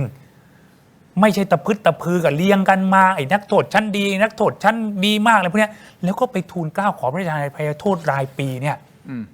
มันเลิกสักทีได้ไหมครับทำดีให้มันเห็นมีการตรวจสอบให้มันชัด แล้วถึงจะค่อยทำไหมแล้วเวลาขอเป็นรายบุคคลเนี่ยนะอย่าให้ระคายเคืองเพื่อวิคนละบาทอันนี้เนี่ยเป็นโบราณราชประเพณีโบราณนิติราชประเพณีตกติดมา แต่ไม่ใช่ขอกันตะพึดตะพือสิแบบนี้เนี่ยไอเด็กรุ่นใหม่มันขึ้นมามันก็ด่าทอเอาสิมันจะด่าทอใครล่ะถูกไหมครับทั้งหมดถึงได้บอกไงว่ามันไม่ใช่แค่2-3 เรื่องนี้มันต้องยกกันให้หมดแก้กันทั้งองค์คาพยพพูดเนี่ยปัญหามันในเรือนจำเนี่ยต้องขอพระราชทานไปต้นเพราะมันขังคนไม่ไหวเรือนจำเรารับได้ประมาณสัก180,000 ถึง 200,000ปัจจุบันเนี่ย300,000 กว่าแต่ไอ้300,000 กว่าเนี่ยที่อาจารย์เจตพูดไงอยู่ระหว่างพิจารณาเยอะมากไอ้พวกนี้ก็กลายเป็นผู้ต้องขังที่ไปเบียดเบียนใช่ไหมครับเพราะรอพิจารณารอคำถามที่สองรัฐบาลแต่ละรัฐบาลเคยคิดจะสร้างคุกเพิ่มไหมไม่มีไม่มีมันถึงเบียดเสียดยัดเยียดเกี่ยวอย่างเงี้ยมันทำให้คิดเหมือนกันนะครับว่าทำไมถึงไม่มีนั่นน่ะสิเพราะแล้วสุดท้ายเนี่ยใครเสียงบประมาณเราเพราะไปขังเขาคนจนเขาไม่มีประกันขังเขาที่สุดเขาไม่ผิดเราต้องชดเชยความเสียหายให้เขาทำไมเราไม่เอาการชดเชยความเสียหายนั้นน่ะมาสร้างเรือนจำใหม่มาขังคนจริงๆหรืออาจจะทำแบบต่างประเทศ House Allowance เอาคนที่มีคุณภาพหน่อยที่กระทำผิดฐานประมาทเอาไปขังไว้ที่บ้านเปิดต่างประเทศก็มีครับเปิดคอนโดเลยเดี๋ยวอยู่ในคอนโดนะไม่ไปไหนแต่คนที่ไปอยู่คอนโดคุณมีตังค์ไหมคุณจ่ายเองมันต้องปฏิรูปทั้งระบบอันนี้ถึงบอกมันทั้งหมดเลยนะฮะคุณผู้ชมครับแต่ผมขอเอาที่เราอาจจะแบบพูดถึงหลายๆกรณีรวมกันแต่ผมขอดึงกลับมาที่จุดสำคัญที่เรากำลังพูดคุยอยู่แล้วมันเป็นจุดที่อยากจะให้ทุกท่านแสดงความคิดเห็นนะครับมีไม่กี่จุดแล้วฮะตรงนี้หลังจากนี้นะครับแต่อันแรกคือว่าคุณอัจฉริยะเรืองรัตนพงศ์นะครับประกาศว่าวันที่26 พฤศจิกายนที่ถึงนี้เนี่ย26 นี้จะมีการเปิดเผยข้อมูลของบิ๊กโจ๊กเกี่ยวกับเรื่องของการครอบครองทอง300 ล้านบาทซึ่งเมื่อเช้านี้นะครับท่านรองสุรเชษฐ์เนี่ยได้ให้สัมภาษณ์ในรายการเจาะลึกทั่วไทยของคุณดนัยนะครับกับคุณอมรรัตน์เนี่ยถึงประเด็นดังกล่าวยอมรับว่าขายทองจริงแต่ไม่ได้เยอะขนาดนั้นโดยตนขายไปแค่ประมาณ 1,000 บาทความหมายคือน้ำหนักทอง 1,000 บาทมูลค่าประมาณ20 กว่าล้านบาทราคาทองเมื่อประมาณสักปี62-63นะครับและที่สำคัญคือเป็นทองของภรรยาเขาบอกไปถามคนสงขลาได้เขารู้กันอยู่แล้วแหละ นอกจากนี้ตนเองได้มีการเปิดเผยข้อมูลทรัพย์สินทั้งหมดต่อปปชไปแล้ว ก็คือถ้าพูดภาษาชาวบ้านแบบบ้านๆเลยนะก็คือมาเถอะครับพร้อมเปิดหน้าท้าชนมาเลย ซึ่งถ้าว่ากันตามตรงเนี่ยการครอบครองทองหรือการขายทองมันก็มีการตรวจสอบได้อยู่แล้วใช่หรือไม่มันไม่สามารถที่จะปกปิดได้ใช่หรือไม่แต่คำถามนี้คือว่าเรื่องมันจะไปจบอยู่ตรงไหนยืดเยื้อไปถึงตรงไหนเมื่อไหร่ขุดรากของคนไปเรื่อยๆอย่างนี้หรือเปล่าเป็นแผลนู่นตรงนั้นเปิดมาเป็นแผลตรงนู้นเป็นแผลตรงนี้เป็นแผลตรงนั้น มุมของตำรวจคิดว่ามันจะจบยังไงเรื่องนี้ คืออย่างนี้ครับในประเด็นที่เกี่ยวกับท่านรองผู้บัญชาการตำรวจแห่งชาตินะครับอดีตท่านรองผบ.ตร.เนี่ยเราต้องบอกว่ามันเป็นการต่อสู้กันในเรื่องของระเบียบกฎหมายและพยานหลักฐานถูกไหมครับแล้วก็ในเรื่องของการขายทองเนี่ยผมไม่แน่ใจว่าในยุคนั้นเนี่ยมันมีการที่จะต้องแจ้งหรือสำแดงรายละเอียดไหมเพราะปัจจุบันถ้าเราจะซื้อทองแม้กระทั่งบาทเดียวหรือ2 สลึงอะไรพวกนี้เราก็ต้องมีการเอาบัตรประชาชนแสดงตัวตนให้ชัดเจนว่าเราเป็นคนที่มาซื้อหรือแม้กระทั่งตอนขายใช่ไหมครับอันนี้มันคงตรวจสอบกันได้แต่คราวนี้ในระหว่างที่ผมจะเดินทางมารายการผมรู้ว่าจะต้องพูดเรื่องนี้ผมก็มีความคิดอยู่อย่างหนึ่งว่าถ้าพูดเกี่ยวกับเรื่องเรือนจำนะฮะผมถามหน่อยนะครับว่าคนที่อยู่ในเรือนจำคือคนไม่ดีทั้งหมดไหมครับไม่ใช่เพราะบางคนเนี่ยก็ถูกจับนะครับเป็นแพะเป็นอะไรต่างๆแบบในอดีตที่เคยมีกันก็มีแล้วผมถามว่าแล้วคนที่อยู่นอกเรือนจำเป็นคนดีทั้งหมดไหมครับก็ไม่ใช่ดังนั้นเนี่ยมันอยู่ที่ว่าคนบางคนเนี่ยนะครับการตัดสินว่าใครดีไม่ดีเนี่ยเราไม่ได้เห็นทุกสิ่งทุกอย่างที่เป็นในเรื่องของพยานหลักฐานหรือข้อมูลที่เกี่ยวข้องกับการตัดสินว่าคนคนนี้ดีหรือไม่ดีหน้าที่ของเราไม่ใช่ศาลแต่เราเนี่ยในฐานะที่เกิดปรากฏการณ์แบบนี้ในสังคมเนี่ยเราควรจะเรียนรู้เราควรจะติดตามในแบบที่ว่าเฝ้าดูไม่ใช่เป็นคนที่ไปวิพากษ์วิจารณ์หรือตัดสินแต่คราวนี้เนี่ยคือในจุดที่เกี่ยวข้องกับเรื่องนี้ทางออกมันคืออะไรผมว่ามันก็ต้องว่ากันที่กระบวนการทางกฎหมายแต่เพียงแต่ว่าสังคมเนี่ยบางทีเกิดการตัดสินไปแล้วเราก็อยากให้เป็นไปอย่างที่สังคมต้องการอยากจะให้ฝ่ายนั้นชนะอยากจะให้ฝ่ายนี้ชนะเพราะฉะนั้นในเรื่องนี้เนี่ยผมคิดว่าเราต้องติดตามและดูในระยะยาวนะครับผมคิดว่านี่ยังไม่ใช่เวลาที่เราจะมาตัดสินใครว่าใครถูกใครผิดเพราะว่าเราไม่ได้เห็นพยานหลักฐานแต่ผมกำลังบอกว่าในกรณีของท่านอดีตผบ.เนี่ยถ้ามีในเรื่องของเส้นเงินที่เข้าไปเกี่ยวข้องอันนี้มันเป็นพยานหลักฐานทางเขาเรียกว่าเป็นดิจิตอลฟอเรนซิกคือมันเกิดขึ้นแล้วมันแก้ไขไม่ได้แม้กระทั่ง50 สตางค์หรือว่าสลึงหนึ่งมันก็แก้ไม่ได้ถ้ามันเข้าไปในบัญชีแล้วเนี่ยซึ่งเรื่องนี้ปกปิดไม่ได้แต่คราวนี้เนี่ยทรัพย์สินในรูปแบบอื่นที่ไม่ใช่เส้นทางการเงินในระบบบัญชีธนาคารเช่นคริปโตเคอเรนซีบิตคอยหรือไอ้พวกเงินดิจิตอลต่างๆเนี่ยอันเนี้ยที่เราได้ยินข่าวว่าสหรัฐอเมริกาเขามีการยึดบิตคอยยึดอะไรเนี่ยแท้ที่จริงแล้วเนี่ยการยึดมันไม่ได้เกิดจากการที่เขาไปเจาะระบบในเรื่องของบล็อกเชนได้แต่เขาไปยึดเพราะเขาได้วลี12 หลักแล้วเรารู้ไหมครับว่าใครต่อใครที่บอกว่าตัวเองบริสุทธิ์เนี่ยเขามีเรื่องพวกนี้หรือเปล่าเขามีกระเป๋าเงินดิจิตอลเขามีอะไรทรัพย์สินอื่นๆที่ตรวจสอบไม่ได้หรือเปล่าอันนี้ผมไม่ได้พาดพิงถึงใครนะครับแต่ด้วยความที่โลกทุกวันนี้มันเปลี่ยนแปลงไปแล้วนะครับเรื่องทรัพย์สินมันไม่ได้มีแค่สิ่งที่ตรวจสอบได้มันมีทั้งตรวจสอบได้ตรวจสอบไม่ได้หรือทรัพย์สินที่เป็นมูลค่าอื่นเช่นกระเป๋าแบรนด์เนมนาฬิกาหรือทองคำอะไรต่างๆที่เป็นพระเครื่องก็เป็นอีกกรณีหนึ่งซึ่งมันคงจะเป็นสังคมของประเทศไทยเนี่ยที่ยึดถือเรื่องนี้เพราะเราเป็นเมืองพุทธแล้วมีความศรัทธานะครับเพราะฉะนั้นสิ่งเหล่านี้อย่าเพิ่งตัดสินว่าใครถูกใครผิดจะเป็นสิ่งที่ดีที่สุดเฝ้าติดตามและเรียนรู้นะครับและเด็กรุ่นใหม่ๆเนี่ยอยากจะบอกว่าอนาคตขอให้รุ่นหนูนะลูกหลานของประเทศไทยจะต้องไม่มีเรื่องแบบนี้อีกต่อไปมีจะเสริมไหมอาจารย์ปรเมศมีนิดนึงนะเพราะอาจารย์พูดถึงพระเครื่องเนี่ยนะพระเครื่องเนี่ยราคามาตรฐานไม่มีนะมันยึดความพอใจพอผมกำลังจะขึ้นเป็นใหญ่ปั๊บเนี่ยผมต้องสะสมพระเครื่องแล้วตีราคามูลค่าสูงเหมือนสอคนหนึ่งเคยตีเหล็กไหลผมถามว่าเหล็กไหลจริงเลยเหล็กไหลปลอมก็มันก็กลับไปที่เดิมอาจารย์นะเป็นกมลสันดานที่พยายามจะสร้างโปรไฟล์เหล่านี้ขึ้นมาทั้งที่ของเหล่านั้นไม่มีนะครับผมบอกวันนี้ถ้าจะปฏิรูปจริงๆก็ทำได้ไม่ใช่ทำไม่ได้เพียงแต่ว่าเราต้องอดทนแล้วก็รับฟังอย่าผมเห็นด้วยนะต้องฟังให้มากแล้วก็ได้เข้าใจอย่าเพิ่งตัดสินใครเพราะว่าหลักอันหนึ่งเจ้าคุณนอพูดไว้จะดีแสนดีมันก็ติจะชั่วแสนชั่วมันก็ชมไปอ่านสิ โอเคงั้นผมมี2ประเด็นที่จะถามอาจารย์ปรเมศอาจารย์เจตนะอันนี้สำคัญนะครับคือพลตำรวจเอกสุรเชษฐ์หักพานนะหรือบิ๊กโจ๊กเนี่ยนะครับก็ท่านก็จี้ท่านนายกอนุทินนะให้สั่งพักราชการผบตรเพื่อเปิดทางสอบสวนในทางกฎหมายและอำนาจบริหารนายกสามารถทำอย่างนั้นได้ทันทีหรือไม่หรือมีข้อกฎหมายอะไรที่นายกสามารถทำอย่างนั้นได้หรือไม่เดี๋ยวไปฟังเสียงบิ๊กโจ๊กในประเด็นนี้นะครับฟังครับนะฮะเพราะฉะนั้นในเรื่องนี้เหมือนกันถ้านายกหนูไม่สั่งผบตรหยุดปฏิบัติหน้าที่หรือสั่งช่วยราชการนะฮะนายกหนูก็ต้องโดนเรื่องละเว้นการปฏิบัติหน้าที่ด้วยนะผมไม่เชื่อว่านายกหนูจะรับเงินรับทองแต่ว่าประชาชนเขาสงสัยว่าไม่รับเงินก็จริงแต่รับประโยชน์อื่นใดหรือเปล่านะเพราะฉะนั้นนายกหนูก็ต้องไปรีบตัดสินใจเสียนะครับแล้ววันนี้รับประกันได้เลยว่าไม่มีรองผบตรคนไหนจะออกมาปกป้องผบตรเพราะรองผบตรทุกคนนั่งกระดิกเท้ารอเมื่อไหร่กูจะได้รักษาราชการแทนเมื่อไหร่กูจะได้เป็นผบตรแทนระบบมันเป็นอย่างนี้นะครับโอเคไหมอันนี้ผมสรุปอย่างใจความที่คุณ สุรเชษฐ์พูดก็ความหมายคือว่าเฮ้ยนายกคุณมีสามารถสั่งปลด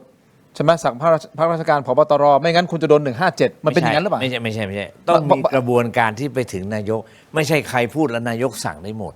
กระบวนการราชการวันนี้ผมจะพูดเมื่อกี้เนี่ยเงินของใครเส้นเงินของใครเรามีปปงตามเส้นเงินเรามีพนักงานสอบสวนถ้ามีคุณภาพคุณต้องสอบให้ได้สืบให้ได้สรุปข้อเท็จจริงแล้วเสนอท่านนายกพร้อมความเห็นต้องเราอย่าไปโยนให้ผู้หลักผู้ใหญ่หมดใช่ไหมแสดงว่าถ้ามีสอบหลักฐานไปถึงนายกแล้วชงไปถึงท่านนายกโป๊ะก็เหมือนเรือนจำนั่นแหละพอมีหลักฐานชัดก็ย้ายคือก็ให้ความเป็นธรรมนายกนะสุรเชษฐ์ก็พูดถูกแต่ความหมายสุรเชษฐ์สั้นไปนิดนึงท่านสุรเชษฐ์ก็พูดเนี่ยหมายความว่าข้อเท็จจริงถ้าท่านนายกรู้แล้วมีข้อเท็จจริงมีข้อมูลรายงานมาตามลำดับชั้นใครจะรายงานก็ตลก็ต้องทำไปการสอบสวนหน่วยไหนมีพิทักษ์คุณธรรมแล้วก็ว่าขึ้นไปแล้วเสนอแนะขึ้นไปแต่ถ้าท่านนายกรู้แล้วไม่ทำอันเนี้ยอันนั้นใช่157แต่ต้องมีกระบวนการตรงนี้ก่อนกระบวนการก่อนอาจารย์เจษเสริมหน่อยง่ายนิดเดียวไปดูตอนสมัยคุณเศรษฐาทวีสินเป็นนายกก็มีกระบวนการอย่างที่ท่านอัยการปรเมศพูดถึงและท้ายที่สุดท่านก็สั่งพักราชการถูกไหมครับตอนนั้นเนี่ยก็ผู้บัญชาการตำรวจแห่งชาติกับรองผู้บัญชาการตำรวจก็ไปถามท่านพลเอกสุรเชษฐ์หักพานท่านก็เป็นหนึ่งในคนที่โดนแล้วก็ไปถามท่านพลเอกต่อศักดิ์สุขวิมลท่านก็โดนถูกไหมทั้งสองท่านเนี่ยผ่านกระบวนการอะไรโดยเฉพาะท่านพลเอกสุรเชษฐ์หักพานท่านก็อธิบายว่าตอนนั้นกระบวนการเป็นยังไงถ้าเกิดอยากจะให้นายกรัฐมนตรีทำมันก็เหมือนกับตอนสมัยคุณเศรษฐาทวีสินเป็นนายกรัฐมนตรีสุดท้ายก็สั่งพักถูกไหมก็แบบเดียวกันถ้าอยากจะให้ทำแบบนั้นบอกกระบวนการเลยต้องเป็นอย่างนี้แล้วเมื่อนนั้นแหละถ้าคุณอนุทินไม่ทำอันนั้น157ได้คือท่านไม่สามารถสั่งตามอำเภอใจไม่ใช่ว่าใครมาบอกปุ๊บอย่างที่ท่านการพรเมศว่าใครมาบอกปุ๊บทำเลยเนี่ยก็ตายเลยในมุมมองของทั้ง3ท่านตอบได้จะตอบไม่ตอบก็ได้นะครับการที่ท่านสุรเชษฐ์ออกมาเปิดโปงครั้งเนี้ยผมเคยถามท่านนั่งอยู่ตรงนี้แหละท่านพลตำรวจเอกสุรเชษฐ์นั่งอยู่ตรงนี้เลยนั่งที่อาจารย์ชั้นนั่งแล้วผมก็ถามท่านบอกตรงๆว่าครั้งนี้คือการสู้ครั้งสุดท้ายแบบ all out all in เต็มที่เลยหรือเปล่าเขาบอกว่าหนักสุดในชีวิตเขาแล้วเขาสู้เต็มที่แบบถ้าพูดภาษาชาวบ้านง่ายคือเทหมดหน้าตักในการต่อสู้ครั้งนี้นี่คือตอนที่ท่านมาประมาณสักเกือบ2 อาทิตย์ที่แล้วนะครับในมุมมองของทั้ง3ท่านคิดว่าการออกมาเปิดโปงครั้งนี้ท่านสุรเชษฐ์อยู่ในฐานะเป็นฮีโร่เพื่อกวาดล้างมุมมองนะเพราะสังคมยังบอกเฮ้ยจริงออกมาเปิดโปงเพื่อจะกวาดล้างหรือเป็นคู่ขัดแย้งที่เสียผลประโยชน์และสิ่งที่ออกมาทำแบบนี้มันจะนำไปสู่การเปลี่ยนแปลงที่ดีขึ้นหรือไม่สำหรับองค์กรตำรวจยังไม่ต้องตอบผมขออนุญาตนะครับท่านครับขอบคุณครับใกล้ละระหว่างนี้ให้คิดคำตอบก่อนจะตอบก็ได้สังเกตดูนะต้องเรียงเอาคนละสีไว้ข้างบนนะมันมี3รสไงนะฮะวันนี้คุยกันมานานนะครับขอบคุณนะครับเม็ดอมซิงค์พลัสผลิตภัณฑ์ไมบาซินจากเกรเตอร์ฟาร์มามี3สูตรที่มีคุณประโยชน์จากวิตามินหลากหลายชนิดครับเม็ดอมซิงค์พลัสวิตามินซีและโคคิเทนกลิ่นองุ่นมะนาวเม็ดอมซิงค์พลัสลูทีนและบิวเบอรี่กลิ่นแบล็คเคอร์เรนต์เม็ดอมซิงค์พลัสเบต้ากลูแคนกลิ่นสตรอเบอรี่นะครับซิงค์มีส่วนช่วยในการทำหน้าที่ของระบบภูมิคุ้มกันและกระบวนการต่อต้านอนุมูลอิสระถ้าเจ็บคอไอหรืออยากเสริมภูมิคุ้มกันนะครับเลือกไมบาซินจากเกรเตอร์ฟาร์มาหาซื้อได้ที่ร้านสะดวกซื้อซูเปอร์มาร์เก็ตร้านขายยาทั่วประเทศนะครับไมบาซินจากเกรเตอร์ฟาร์มาก้าวสู่60 ปีอย่างมั่นคงและยั่งยืนฮะอันนี้ของดีนะครับจากไมบาซินผมขออนุญาต ต่อจากไมบาซินนี่คืออมใช่ไหมฮะดมต่อฮะอาจารย์ประเมศครับ เผื่อท่านต้องไปสอนลูกศิษย์ลูกหาแล้วเหนื่อยปวดหัว เวียนหัวเนี่ยฮะอาจารย์ฮะนี่ครับยาดมสมุนไพรตรามังกรทองสูตรดอกไม้หอมนะครับได้รับรางวัล Premium Herbal Products ผลิตภัณฑ์สมุนไพรคุณภาพปี 2568 จากกรมการแพทย์แผนไทยและการแพทย์ทางเลือกครับบรรเทาการวิงเวียนศีรษะหอมเย็นชื่นใจจากอ้วยอันโอสถนะครับขอบคุณมาก ยาลมกับยาหม่องมีไหมต้องให้ครบนะ ยาอมยาดมยาลมยาหม่องต้องครบนะ เดี๋ยวผมจะไปลองคุยกับทางอ้วยอันเดี๋ยวคุยกับทางอ้วยอันนะครับอันนี้ฮะต่อกันแล้วครับ Seagull Electric คุณผู้ชม เครื่องใช้ไฟฟ้าขนาดเล็กครับ ที่ตอบโจทย์ทุกการใช้งานนะครับ หุงเก่งทำได้หลากหลาย อร่อยได้มากกว่าหุงข้าว หม้อหุงข้าวดิจิทัล 1.8 ลิตรนะครับ หุงข้าวขึ้นหม้อ นุ่มฟูเรียงเม็ดสวย Seagull Electric ครับ ขอบคุณมาก ๆ เลยนะครับ ของดีฮะและขออนุญาตมอบเลยนะฮะอันนี้คือจาก Seagull Electric เช่นเดียวกันแต่ไม่ใช่หม้อหุงข้าวนะครับแต่เป็นแก้วปั่นแบบพกพาฮะ โอเค รุ่น Smoothie Mix ขอบคุณครับ นี่ฮะนี่คือ ผมมาผิดงานแล้วเนี่ย ทำไมฮะ มันงานกาชาติหรือเปล่า มูลค่าไม่ถึง 3,000 บาทอาจารย์ นี่นะฮะอาจารย์เจตครับขออนุญาตนะครับนี่ฮะของดีจาก Seagull นะครับ มาต่อกันที่วันเกิดครับกรดไหลย้อนต้องวันเกิดครับยาบรรเทาอาการแสบร้อนกลางอกอาหารไม่ย่อยเนื่องจากกรดไหลย้อนครับนี่นะฮะถ้าท่านมีกรดไหลย้อนอาหารไม่ย่อยแสบร้อนกลางอกจัดไปต้องวันเกิดเลยนะครับกรดไหลย้อนนึกถึงวันเกิดครับยาสามัญประจำบ้านขอบคุณมาก ๆ เลยนะครับ ต่อกันที่ Compact Brake ครับก้าวล้ำไปอีกขั้นกับนวัตกรรมความปลอดภัยล่าสุดครับ Compact Primo Gen 2 สูตรพับเบรกเกรดพรีเมียมครับมาพร้อมกับเทคโนโลยีใหม่ Zero Water Absorption Technology ที่เพียบพร้อมด้วยมาตรฐานความปลอดภัยระดับโลก พร้อมแล้วที่จะทำให้ทุกเส้นทางอยู่ในคอนโทรลของคุณครับจัดจำหน่ายแล้ววันนี้ที่ร้านอะไหล่ชั้นนำทั่วประเทศนะครับรวมถึง Compact Premium Service Center Compact Primo Gen 2 All in Control ในช่วงนี้จะปีใหม่ทุกคนจะหยุดยาวจะไปเที่ยวเพราะฉะนั้นตรวจเช็คเบรกนี่ฮะอย่าลืมนะครับ Compact Brake นะครับต่อฮะ เดี๋ยวก่อนมีใครมีมาบาซินให้ผมอมหน่อยไหมครับ ขออนุญาตคุณผู้ชมนิดนึงนะฮะโทษทีฮะอันนี้ของดีผมบอกได้เลยอาจารย์ทั้ง3ท่านครับ very good product นี่ฮะขออนุญาตครับอาจารย์ครับอาจารย์ครับ ขอบพระคุณครับ อาจารย์เจตครับ ผมกลัวอาจารย์ของขึ้นเวลาเพื่อนอันนี้ดีฮะขออนุญาตนะครับอันนี้ฮะยาธาตุน้ำขาว49 บาทฝาสีฟ้าตราหารคู่มาตรฐานสากลนะครับหาซื้อง่ายตามร้านขายยาแผนปัจจุบันทั่วไปราคาเพียง49 บาทเข้าถึงง่ายจาก HK Pharmaceutical นะครับยาธาตุน้ำขาว49 บาทฝาสีฟ้าตราหารคู่ครับนี่ฮะตามนี้เลยฮะตามที่เขียนสรรพคุณตรงนี้เลยนะฮะ ไม่เห็นมีแก้ของขึ้น ฮะอ๋อ อาจารย์ เมื่อกี้คุณให้ ดีนะแก้ของขึ้น ผมก็ นะ เผื่อผมของ เรา ผม มีแก้ของขึ้นไหมอาจจะต้องไปเช่าพระที่ไหนมาแก้ของขึ้น ให้อาจารย์เจตแล้วของก็จะไม่ขึ้นนะฮะจากยาท่าตุน้ำขาวไปต่อกันที่นวัตกรรมใหม่ครับ BrainTech Tri Screen ครับจอเสริมสุดล้ำที่สามารถทำงานพร้อมกันได้ถึง 4 หน้าจอในเวลาเดียวกันครับด้วยระดับความคมชัดระดับ Full HD เลยนะฮะและเชื่อมต่อแบบง่ายสุดๆเพียงเสียบสาย USB Type C พร้อมใช้งานทันทีและน้ำหนักเบาด้วยนะครับพกพาสะดวกกดเข้าไปที่หน้า Facebook ครับ Tero Digital ใน Facebook นะฮะอย่าพลาดตอนสั่งซื้อใส่โค้ด Let's Play AI Let's Play AI รับส่วนลดทันที 2,000 บาทนะครับ ขอบคุณมากๆครับขายเก่งซื้อเก่งให้ผมด้วยนะครับขอบคุณครับขายของเก่งถูกฮะผมอยากให้ท่านซื้อของเก่งเหมือนที่ผมขายของเก่งนะครับขอบคุณมากๆเลยครับมีอีกอันหนึงฮะ SN24 ยังครับอาจาร ยั ย์ ง นี่อาจารย์เจตก่อนเลยฮะอันนี้บำรุงนิดนึงช่วยให้สมองปลอดโปร่งนะฮะอาจารย์ครับขอบคุณครับ คุณจะบอกว่าผมโง่ อาจารย์ One Day Vitamins ฮะวิตามินชนิดดื่มนะครับที่รวมครบ 13 วิตามินที่ร่างกายต้องการใน 1 วันเลยนะครับช่วยให้สมองปลอดโปร่งนะฮะตาใสพร้อมลุยงานได้เต็มที่นะครับอร่อยสดชื่นมีให้เลือก 2 รสด้วยกันนะครับ Grapefruit กับ Pink Lemonade วิตามินตกต้องเติม One Day Vitamins หาซื้อได้ที่ 7-Eleven ทุกสาขานะครับหรือกดตะกร้าตอนนี้ใช่ไหมทีมงาน YouTube ของเรามีตะกร้านะฮะคุณกดเข้าไปในตะกร้าแบบนี้มันมีตะกร้าตัวนี้ปึ้งขึ้นเลยฮะทุก SKU คุณสามารถกดช้อปปิ้งได้เลยตรงนี้นะฮะเนี่ยกดได้เลยฮะหลายสิ่งหลายอย่างในนี้ครับทุก SKU ในนี้หมดเลยครับกดได้เลยฮะ YouTube Shopping ดู YouTube ไปช้อปปิ้งไปได้เลยนะครับกดไปอีกอันนึงที่กดได้ก็สามารถจะกดได้เหมือนกันนะฮะก็คือชนอโรมาทิกแฮนด์ครีมครับนี่คือครีมทามือนะสูตรน้ำมันหอมระเหยครับเกรดพรีเมียมแน่นอนเลยนะครับนี่เป็น ครีมทามือที่ผมขายมาหลายปีนะฮะชาวต่างชาติเป็นลูกค้าผมส่วนใหญ่ที่ไอคอนสยามเซ็นทรัลเวิลด์เอ็มควอเทียสยามพารากอนคิงพาวเวอร์นะครับนี่เราขายอยู่แล้วนะครับเพียงแต่ว่าขายมาหลายปีได้รับการตอบรับชาวต่างชาติเพราะเป็นนักท่องเที่ยวส่วนใหญ่ใช่ไหมครับผมก็เลยอยากให้คนไทยลองใช้ดูครีมทามือเป็นสูตรน้ำมันหอมระเหยแท้นะครับไม่มีส่วนประกอบของสังเคราะห์ใดทั้งสิ้นนะเป็นแท้ๆเลยนะครับซึมไวฮะ พอทาเสร็จปุ๊บเนี่ยมือพังซ่อมได้ถ่ายมือถือลื่นปื๊ดเลยฮะไปซื้อตอนนี้แหละฮะ YouTube Shopping ก็ได้นะครับหรือจะไปที่อะไรนะ Shopee Lazada TikTok Facebook ขอบคุณที่ช่วยสนับสนุนค่านมของลูกผมนะครับ ขอบคุณมากครับคุณผู้ชมถ้ายังไม่ได้โหวตมานะผมอยากจะรู้เกินนะว่าคุณคิดยังไงคุณเคยโดนตำรวจรีดไถเงินหรือไม่อาจารย์เคยโดนไหมฮะไม่เคยนะฮะอาจารย์เพราะว่าเวลาผมขับรถเข้าด่านเนี่ยผมมีความรู้สึกภาคภูมิใจไม่ใช่ว่าภาคภูมิใจเพราะเราเป็นตำรวจนะแต่เราภาคภูมิใจที่เราปฏิบัติตามกฎหมายเราจึงไม่ต่อให้ผมเป็นประชาชนคนธรรมดานะถ้าผมไม่มีอะไรผิดตำรวจก็ทำอะไรเราไม่ได้ครับแต่ส่วนใหญ่เนี่ยที่บอกว่าเคยจ่ายเงินเคยให้สินบนเคยโดนตำรวจไถเนี่ยร้อยต้องกลับไปถามว่าคุณทำอะไรผิดถ้าคุณไม่ผิดคุณจะให้เพื่ออะไรและการที่คุณให้เนี่ยมันเป็นการสนับสนุนให้เกิดวงจรแบบนี้เกิดขึ้นในสังคมไทยคุณนั่นแหละคือคนที่มีส่วนต้องรับผิดชอบงั้นผมต่อเดี๋ยวจะถามอาจารย์ทั้งสองท่านเพื่อเป็นการปิดท้ายต่อครับที่ผมถามก่อนที่จะเข้าสู่การขายของเนี่ยนะครับ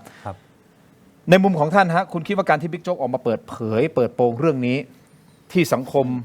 ควรจะได้รับข้อมูลก็ถูกต้องแล้วนะฮะเราจะได้รู้ว่ามันเป็นยังไงนะครับเขาควรที่จะถูกมองในฐานะฮีโร่ผู้กวาดล้างหรือคู่ขัดแย้งที่เสียผลประโยชน์โอ้โหมีแค่2ช้อยให้ผมเลือกเหรอ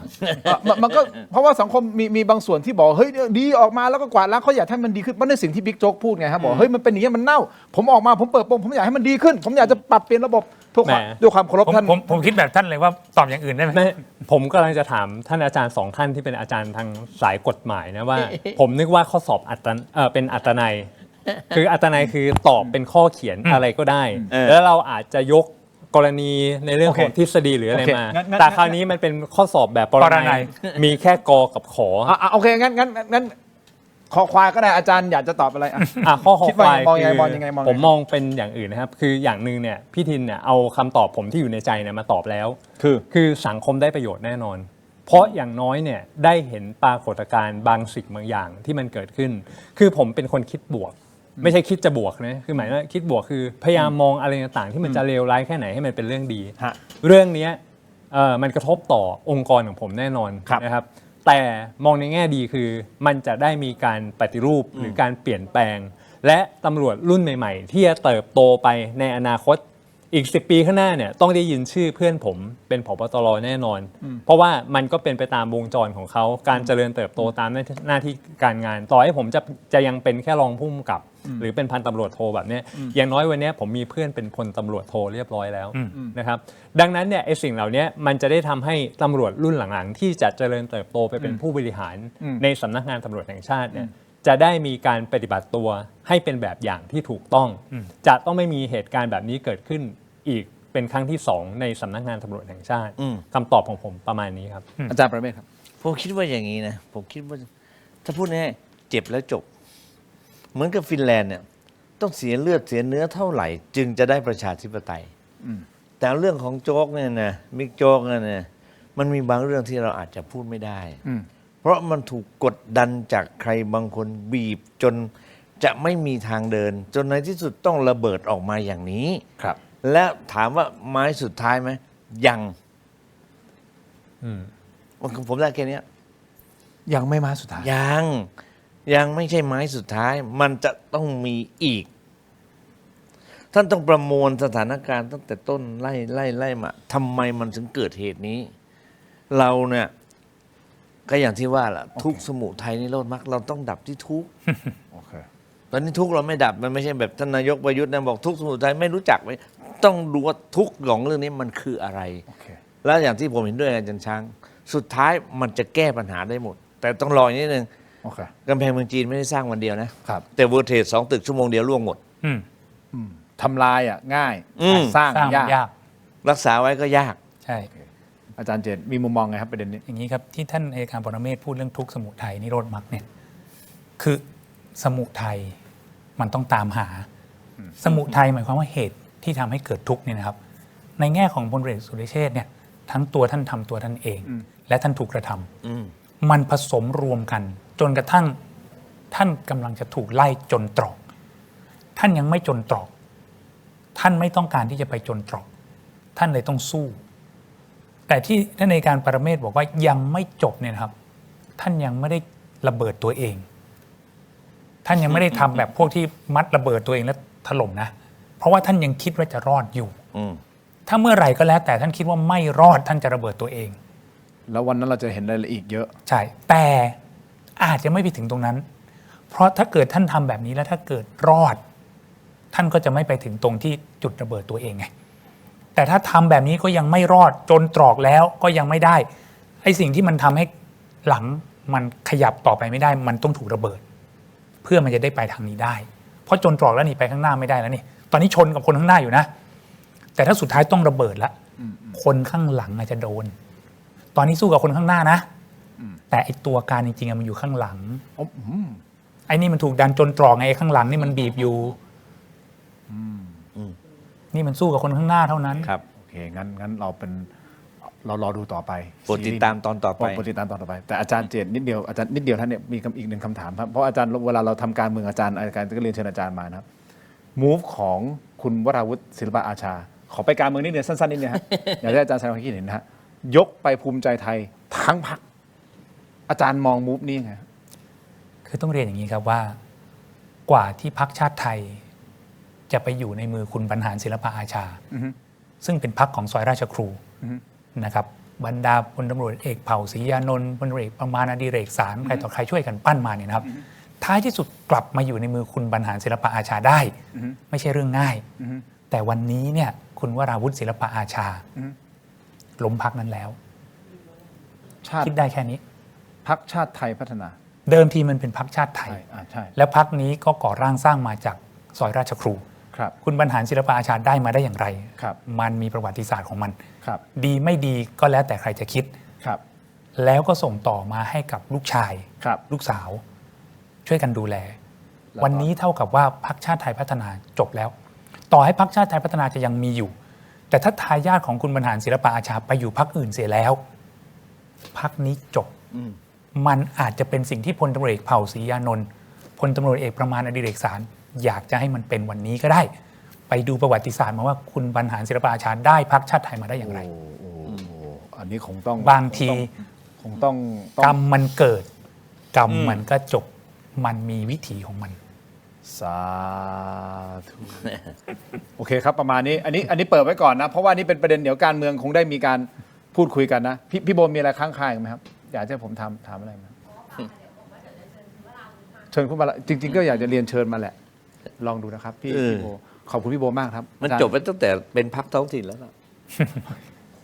วันนี้ขอบคุณอาจารย์ทั้ง3ท่านมากๆนะครับดูกันหน่อยนะครับว่าผลโหวตเป็นยังไงครับผมถามว่าคุณเคยโดนตำรวจรีดไถเงินหรือไม่ คุณผู้ชมที่ชมรายการอยู่โหวตมาประมาณสัก 7,000 กว่าโหวตเกือบ 8,000 โหวตนะครับ 76% บอกว่าเคยครับ 19% บอกไม่เคย 5% บอกไม่แน่ใจคือไม่แน่ใจนี่คืออะไรใช่ผมอาจารย์ช้างผมสงสัยอาจารย์ช้างเลยท่านในการปรเมศคุณทินไม่แน่ใจไปว่าอะไรผมอธิบายได้นะเอาไปไหม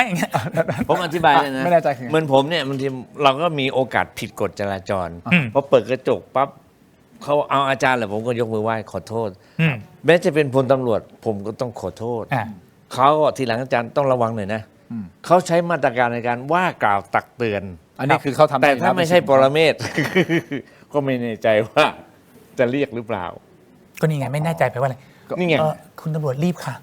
อันนี้แปลว่าไม่ได้รีดไถถูกไหมสมัครใจให้เองก็เลยเป็น 5% ถูกไหมก็อาจจะเป็นอย่างนั้นก็ได้ใช่ให้เองให้เองคือเขายังไม่ได้เรียกแต่ด้วยความคุณตำรวจรีบค่ะนี่ไม่ได้ถูกรีดไถสมัครใจให้เองน่าคิดเหมือนกันขอบคุณอาจารย์ทั้ง3ท่านมากครับดีครับดีครับขอบคุณอาจารย์ทั้งหมดนี้คือตัวไม่เถียงครับขอบคุณผู้ชมทุกท่านครับลาไปก่อนครับสวัสดีครับ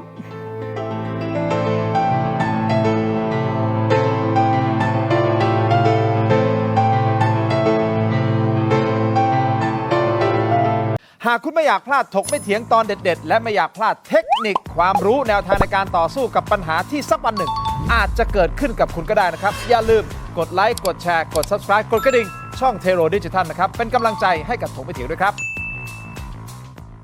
มีคุณผู้ชมถามเข้ามามากมายนะครับว่าถกไม่เถียงมีวิธีการร้องทุกข์อย่างไรเรามีขั้นตอนง่ายๆดังต่อไปนี้ครับเริ่มต้นจากสแกน QR Code นี้เลยครับจากนั้นนะครับท่านก็เข้าสู่หน้า Inbox ของรายการถกไม่เถียงเพียงท่านกดคำว่าเริ่มต้นระบบอัตโนมัติจะส่งลิงก์ที่ทีมถกไม่เถียงสร้างขึ้นมาให้แก่ท่านนะครับรับรองว่าเป็นลิงก์ที่ปลอดภัยกดเข้าไปได้เลยครับเมื่อเข้าไปถึงหน้านี้นี่นะฮะแค่นี้นะครับท่านก็พิมพ์เรื่องราวร้องทุกข์มาได้เลยนะครับแต่ผมมีทริค3 ข้อสำหรับการร้องทุกข์เข้ามาในรายการถกไม่เถียงนะครับ 1. เขียนเรื่องราวร้องทุกข์ของท่านให้ละเอียดชัดเจนและสรุปโดยง่ายที่สุดนะครับข้อที่ 2 เขียนชื่อเบอร์โทรของท่านให้ครบถ้วนสมบูรณ์ที่สุดและข้อที่ 3 ถ้าท่านมีภาพคลิปวิดีโอกล้องวงจรปิดหรือหลักฐานต่างๆนะครับส่งเข้ามาที่ inbox ของเราได้เลยครับเพียงเท่านี้นะครับเรื่องราวร้องทุกข์ของท่านก็จะเข้าสู่ระบบหลังบ้านของถกไม่เถียงอย่างแน่นอนนะครับอย่าลืมนะครับเดือดร้อนไร้ที่พึ่งนึกถึงถกไม่เถียง